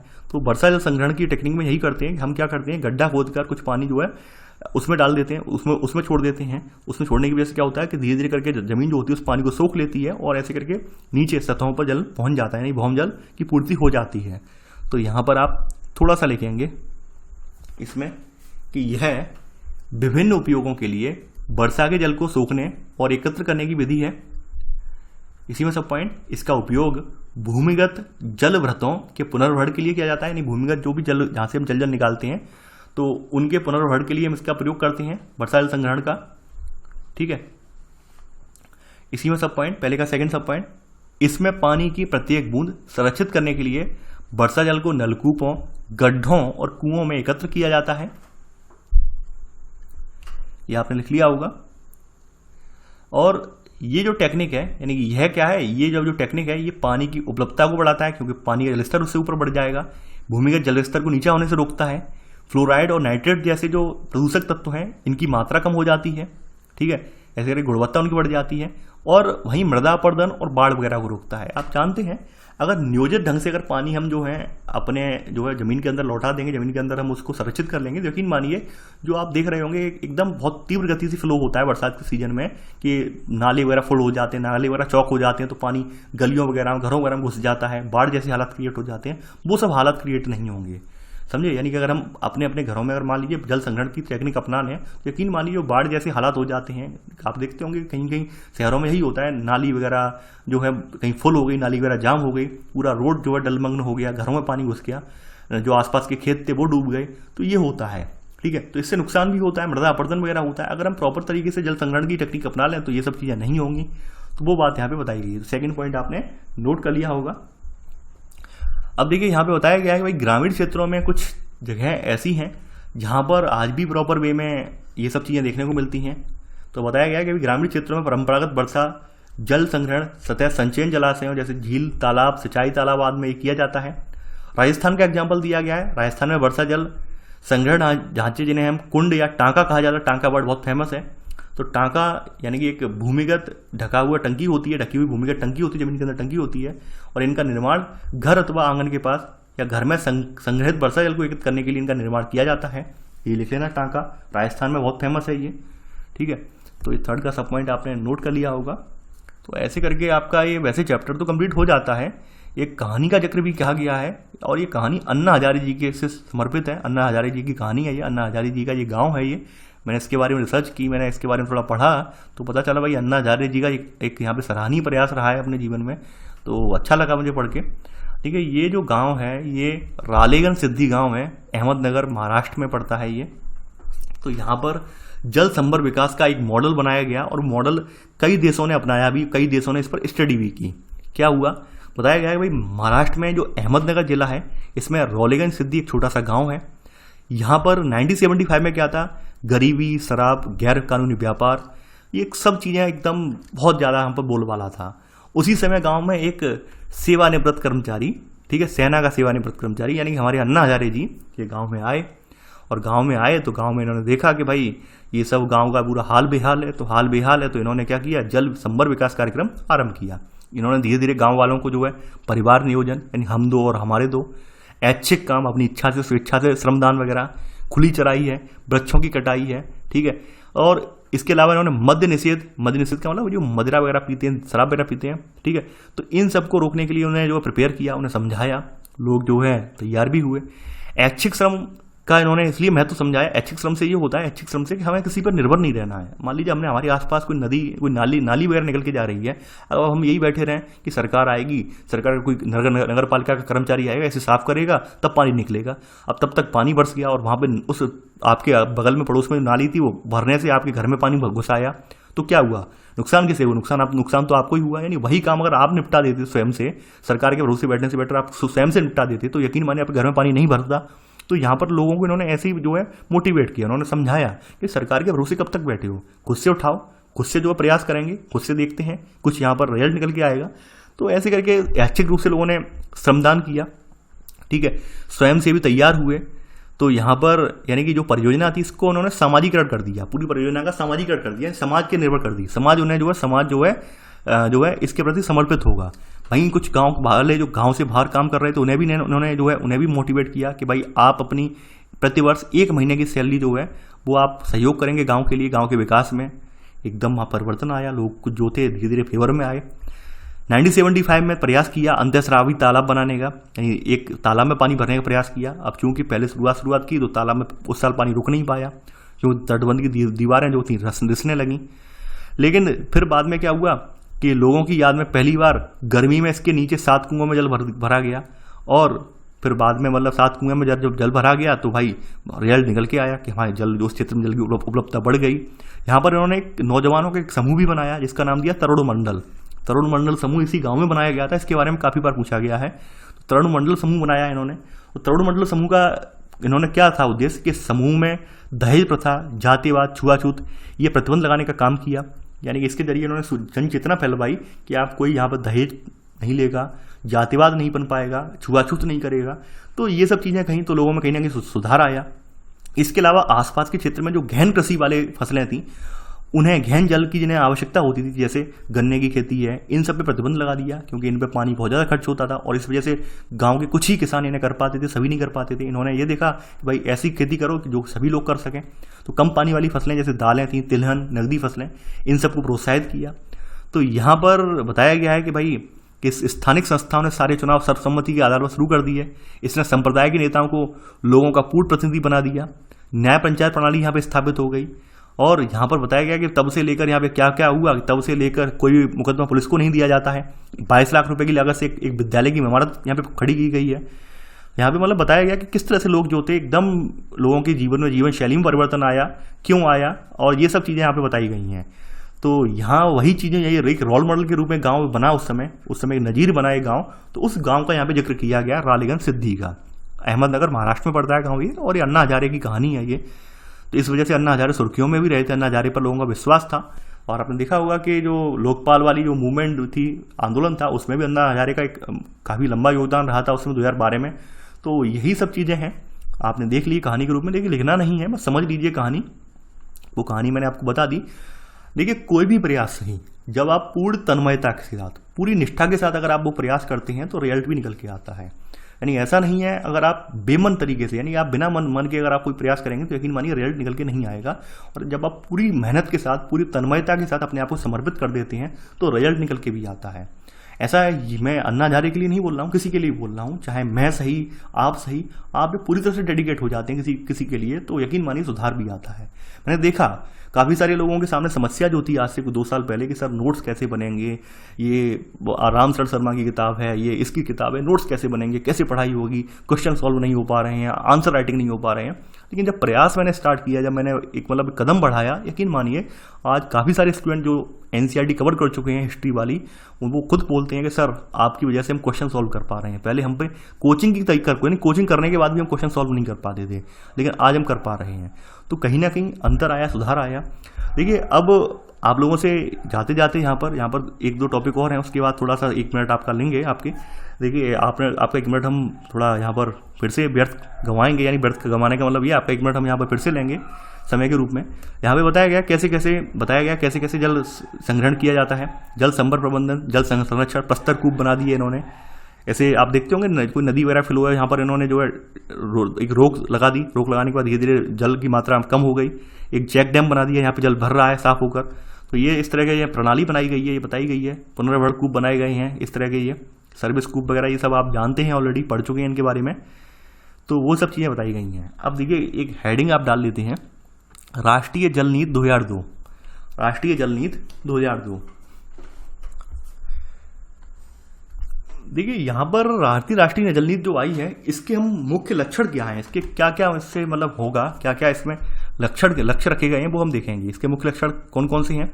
पहला तो यहाँ पर ये है कि सिंचाई और बहुउद्देशीय परियोजनाओं में पीने का जल घटक में सम्मिलित करना, यानी पीने का जल भी इनमें सम्मिलित करना है। सिंचाई और बहुउद्देशीय परियोजनाओं में हमें पीने के जल को घटक के रूप में सम्मिलित करना है, यहाँ पर एक इसका इंपॉर्टेंट घटक बनाना है हमें। दूसरा बात यह है कि पेयजल है वो सभी मानव जातियों के लिए उपलब्ध होना चाहिए, वो हमारी पहली प्राथमिकता हो। यानी हमारे जितने मानव जाति हैं, प्राणी हैं, वन्यजीव प्राणी हों, आसपास जो भी जानवर मौजूद हों, उन्हें भी जल मिलना चाहिए, हमारी प्राथमिकता होनी चाहिए। नियमित रूप से, देखिए मैं सारे पॉइंट यहाँ नहीं लिखवाऊंगा, नियमित रूप से यहाँ पर क्या है, सतही जल है या भौम जल, इनकी गुणवत्ता की जांच होनी चाहिए। दूसरी बात यह है कि भाई जो दुर्लभ संसाधन के रूप में जल को यहाँ पर मान्यता देनी चाहिए और इसका जागरूकता विकसित करनी चाहिए, बताया गया है यहाँ पर। इसके अलावा शिक्षा विनिमय है, उपक्रमण है, प्रेरक हैं, इनके द्वारा संरक्षण चेतना बढ़ानी चाहिए। देखिए शिक्षा विनिमय आप जानते हैं, शिक्षा के जरिए। उपक्रमण का मतलब यहाँ पर ये बताया गया है कि कुछ उपक्रमण है, इंसेंटिव वगैरह देकर, प्रेरक वगैरह, यानी कि यहाँ पर हम उन्हें संगठित करके, लोग जो है यहाँ पर पूरा संगठित वगैरह करके जो है, ठीक है, तो इंसेंटिव वगैरह देकर, कुछ जो है प्रलोभन वगैरह देकर उन्हें, तो या फिर हम यहाँ पर उनकी जो है यूनियन वगैरह बनाकर ऐसे करके लोगों को संरक्षण के प्रति जो है उनमें चेतना बढ़ा सकते हैं। तो यहाँ पर आप लिख लेना ये वाला, ऐसे करके आपका ये वाला टॉपिक कवर हो जाता है। अगला है जल क्रांति अभियान। ये अभियान जो था सन 2015-16 में स्टार्ट किया गया है। इसका मुख्य उद्देश्य लिख लेना, इसका मुख्य उद्देश्य जो है देश में प्रति व्यक्ति जल की उपलब्धता को सुनिश्चित करना है, यानी इसका मुख्य उद्देश्य यहाँ से लिख लेना। आगे बढ़ते हैं यहाँ पर। अब देखिए जल क्रांति अभियान है, ये इस तरह से बनाया गया है कि जल सुरक्षा और खाद्य सुरक्षा यानी और आजीविका प्रदान की जाए जल संरक्षण के जरिए। ये लिख लिया होगा आपने, इसी में सब पॉइंट। इसके अंतर्गत निम्नलिखित गतिविधियां हमने प्रस्तावित की हैं जिन्हें हमें पूरा करना है। जैसे यहाँ पे पहली गतिविधि है जलग्राम बनाना। जलग्राम बनाने के लिए देश के 672 जिले हैं, 672 जिले में से कोई एक ऐसा गांव चुनना है जिसमें जल की बहुत ज़्यादा कमी रहती है, उसे चुना गया है इसके तहत। इसके अलावा भारत के विभिन्न भागों में हमने 1000 हेक्टेयर मॉडल कमांड क्षेत्र की पहचान की है, यानी जहाँ पर जल की बहुत ज़्यादा कमी है, यहाँ पर हमें वहाँ त्वरित समाधान की आवश्यकता है, ऐसे क्षेत्रों की हमने पहचान की है। आगे बढ़ते हैं। बताया गया है कि प्रदूषण कम करने के लिए जल संरक्षण कृत्रिम पुनर्भरण है। इसके अलावा चयनित क्षेत्रों में आर्सेनिक मुक्त कुओं का निर्माण करना है प्रदूषण को कम करने के लिए। तो ये लिख लेना, ऐसे करके 3 पॉइंट आपने लिख लिए और आपका यहाँ पर चैप्टर समाप्त हो जाता है। यानी इसी के साथ आपका चैप्टर 6 समाप्त हो गया। यानी आज आपने यहाँ पर आपकी जो है हाफ, यानी कि कह सकते हैं आधी किताब कंप्लीट कर ली और बाद बाकी चैप्टर, अभी 6 चैप्टर और बाकी रह गए हैं, तो आने वाले 10-12 दिन में हम वो भी समाप्त कर लेंगे। तो आप लोग बने रहिए। देखिए मेन चीज़ ये है कि यूपीएससी जो है एक पूरा एक तप है, यानी एक पूरी कह सकते हैं कि लंबा, जैसे कहते हैं ऋषि मुनि वाले तप करते थे, अपनी जा जाकर साधना करते थे, तो उसी तरह की साधना है। यहाँ पर पेशेंस, धैर्य रखना बहुत इंपॉर्टेंट है। यहाँ पर आप भटकिए मत, तनिक रत्ती भर नहीं भटकना है हमें। नहीं कुछ लोग जैसे देखते हैं रिजल्ट आ जाया, इसका रिजल्ट आया, सर हम नहीं निकाल पा रहे हैं, हम वो नहीं निकाल पा रहे हैं। आप सबसे पहले अपनी कमजोरियों को, अपनी कमियों को पहचानिए, उस पर वर्क कीजिए। आपने देखा होगा कि हमारे जो, अगर थोड़ा हम जाएं अपने धार्मिक रूप से पीछे जाएं, तो हमारे ऋषि मुनि भी बहुत पेशेंस रखते थे, काफ़ी लंबी लंबी तपस्या करते थे। इन सबको तो छोड़ दो, यानी असुरों की बात कर लो, जिन्हें हम राक्षस कहते हैं। राक्षसों ने भी तपस्या की, तो वो भी धैर्य रखते थे। राक्षस प्रवृत्ति के होकर भी वो लोग धैर्य रखते थे। तो आप तो छात्र प्रवृत्ति के हो यार, आशावान हो भाई, तो आप अपनी आशा बनाए रखिए। मेन चीज़ है निरंतर आगे बढ़ते रहिए और एक फोकस रखिए कि हमने आज इतना कवर कर लिया, सर ने इतना पढ़ाया है तो हम ये रिवीजन भी कर लें। तो ये ये सब चीज़ें अपनी हैबिट में रखिए। यूपीएससी एक वास्तव में साधना है, यहाँ पर वही आदमी टिक पाता है जो यकीन में मानिए पेशेंस इन धैर्य रखता है। और आप अगर धैर्यवान नहीं है तो यकीन मानिए आप यूपीएससी कभी नहीं निकाल पाएंगे, कभी हताश नहीं होना है। यहाँ पे मैंने ऐसे अभ्यर्थी देखे हैं जो छठवें अटेम्प्ट में निकाल पाए हैं। यानी मान लीजिए शुरुआत के 3 अटेम्प्ट में तो उनका प्रीलिम्स ही नहीं निकला, शुरुआत के 3 अटेम्प्ट में तो उनका प्रीलिम्स ही नहीं निकला, लेकिन छठवें अटेम्प्ट में जाके जो है टॉप 100 में शामिल हो गए। तो यहाँ धैर्य रखिए। आपने शुरुआत में अपना जो जहाँ पर आधार मजबूत करना था वहाँ पर आपने पढ़ाई नहीं की। ऐसे बहुत सारे अभ्यर्थी मैं जानता हूँ जिन्होंने शुरुआत में पढ़ाई नहीं की, अचानक से उनमें चेतना आई है यूपीएससी को लेकर, तो थोड़ा पेशेंस रखिए, अपना बेस मजबूत कीजिए। मेरा कहना यही है। दूसरी बात मैं आपसे कहना चाहूँगा, मैं यहाँ पर आपके लिए जो कर रहा हूँ, कुछ लोग पूछते हैं कि सर आप ऐसा इतना क्यों कर रहे हैं, ये करने का क्या उद्देश्य है। देखिए कभी कभी क्या होता है, कुछ लोगों के जो है यहाँ पे जो उद्देश्य होते हैं वो यानी कि पैसे की भावना से नहीं होते हैं। मेरा भी उद्देश्य यहाँ पर आपको पैसे की भावना से नहीं है। यकीन मानिए मैं आपको जो लेक्चर देता हूँ, इस लेक्चर के लिए मुझे जो कोचिंग संस्थान है, यानी देश के कोचिंग संस्थान है या फिर जो पेड कोर्स प्लेटफॉर्म है, वो एक लेक्चर के लिए मुझे 2,500 रुपये देने को तैयार हैं, यानी 2,500 रुपये एक लेक्चर को देने को तैयार है मुझे। ये मैं आपको बता दे रहा हूँ, मैं नाम नहीं लूँगा कौन कौन से प्लेटफॉर्म वाले हैं। बहुत बार जो है कॉन्टैक्ट भी कर चुके हैं, आप यहाँ पर क्यों ऐसा क्यों कर रहे हैं, ये क्यों कर रहे हैं, वो क्यों कर रहे हैं, यहाँ क्या मिल रहा है आपको। मेन चीज़ है, मैं यहाँ पर मेरा मानना क्या है, मैं ये क्यों कर रहा हूँ। जो चीज़ मान लीजिए जिस चीज़ में मैं सफल नहीं हो पाया, जिस चीज़ में मैं कुछ कारणों की वजह से रह गया, तो मेरे पास जो ज्ञान है वो मैं आपको भी तो दे सकता हूँ। यानी मैं जहाँ पर गलती मैंने यहाँ पर की, उस गलती को आप सुधार सकते हैं और आप मेरे ज्ञान का लाभ उठाकर आप जो है आगे भी बढ़ सकते हैं। इसलिए मैं आपको ज्ञान दे रहा हूँ। मुझे यहाँ पर आपसे कुछ नहीं चाहिए, बस मुझे यही मिलता है कि हाँ, आप में से तमाम ऐसे अभ्यर्थी ऐसे हैं जो वास्तव में, जिनके पास कोचिंग तो छोड़ो, किताब तक बहुत लेना बहुत मुश्किल है, वो भी आज एक सपना देखते हैं, सर हम कोई ना कोई एग्जाम जरूर निकालेंगे। तो ये अपने आप में बहुत बड़ी बात है और मुझे इसमें बहुत बड़ा सुकून फील होता है। ज़्यादा कुछ फील नहीं होता, बस सुकून फील होता है कि हाँ, मेरी वजह से कुछ लोग अध्ययन कर पा रहे हैं। बस यही मेरे लिए एक सम्मान की बात है और मैं इसीलिए कर रहा हूँ और मैं आशा जताता हूँ और आपको विश्वास भी दिलाता हूँ। देखिए कोरोना पैंडेमिक के दौरान शायद भारत हिंदुस्तान के हर घर में, यानी जितने भी प्राइवेट सेक्टर से जुड़े हुए लोग थे, सबके यहाँ मंदी आई, सबके जॉब छूट गई, सबको लग रहा था पैसा चाहिए पैसा चाहिए। मुझसे भी लोगों ने कहा कि आप अभी अपना प्लेटफॉर्म कुछ दिन के लिए छोड़ दें, कोई पेड प्लेटफॉर्म पकड़ लें, तो वहाँ पर आपको सैलरी अच्छी खासी मिल जाएगी। लेकिन मैं नहीं गया, मैंने जैसे तैसे करके मैनेज कर लिया। तो जब मैं कोरोना पैंडेमिक जैसी सिचुएशन को हैंडल कर गया, तो जीवन में मैं कभी नहीं किसी प्लेटफॉर्म को नहीं पकड़ने वाला हूँ। और मैंने शुरुआत में पढ़ कर लिया था कि कभी मैं जो पेड प्लेटफॉर्म है ये ज्वाइन नहीं करूँगा। काफ़ी लोग मेरे दोस्त भी बोलते हैं कि अरे आपको यहाँ क्या मिल रहा है, आप कोई अच्छा प्लेटफॉर्म ज्वाइन करोगे तो वहाँ बहुत आगे बढ़ जाओगे। मैं ये सब चीज़ों को फोकस नहीं करता हूँ। मेरा मानना ये है कि जो करो समाज के लिए करो। मैं समाज के लिए कर रहा हूँ, अपने देश के लिए कर रहा हूँ, आप लोगों के लिए कर रहा हूँ। मैं अपने लिए नहीं कर रहा हूँ और ना ही मुझे यहाँ आपसे या आप लोगों से कोई फीस चाहिए। और दूसरी बात यह है कि जो अभी ज्वाइन वाला जो है ऑप्शन वो अभी है, लेकिन जब मैं सक्षम हो जाऊँगा वो मैं हटा दूंगा। जैसे जब मुझे लगेगा कि भाई मेरे पास इतना है कि मैं आप लोगों के लिए खुद कर सकता हूँ, तो मैं आपसे वो भी नहीं मांगूंगा। तो ये मेरी बस थोड़ी सी यहाँ पर मैंने अपनी दिल की बात थी वो आपके सामने रख दी। ज़्यादा कुछ नहीं है, बस आप अपना निश्चिंत होकर यहाँ पर अध्ययन कीजिए। मेरा पूरा भरसक प्रयास है, यानी ये किताब समाप्त होते ही हम कुछ यहाँ पर आमूल-चूल परिवर्तन भी करेंगे चैनल पर। जैसे पुरानी वाली एनसीईआरटी है उसे अपडेट करेंगे। पुरानी एनसीईआरटी के एमसीक्यू हैं, उसमें कुछ गलतियाँ भी हैं जहाँ तहाँ, तो उन्हें अपडेट करेंगे। नए फॉन्ट में, नए साइज में कुछ नए प्रश्नों का संग्रह भी लेकर आएंगे। तो आप लोग जुड़े रहिए, ठीक है। तो चलिए आज के लिए बस इतना ही। Thanks for watching. जय हिंद।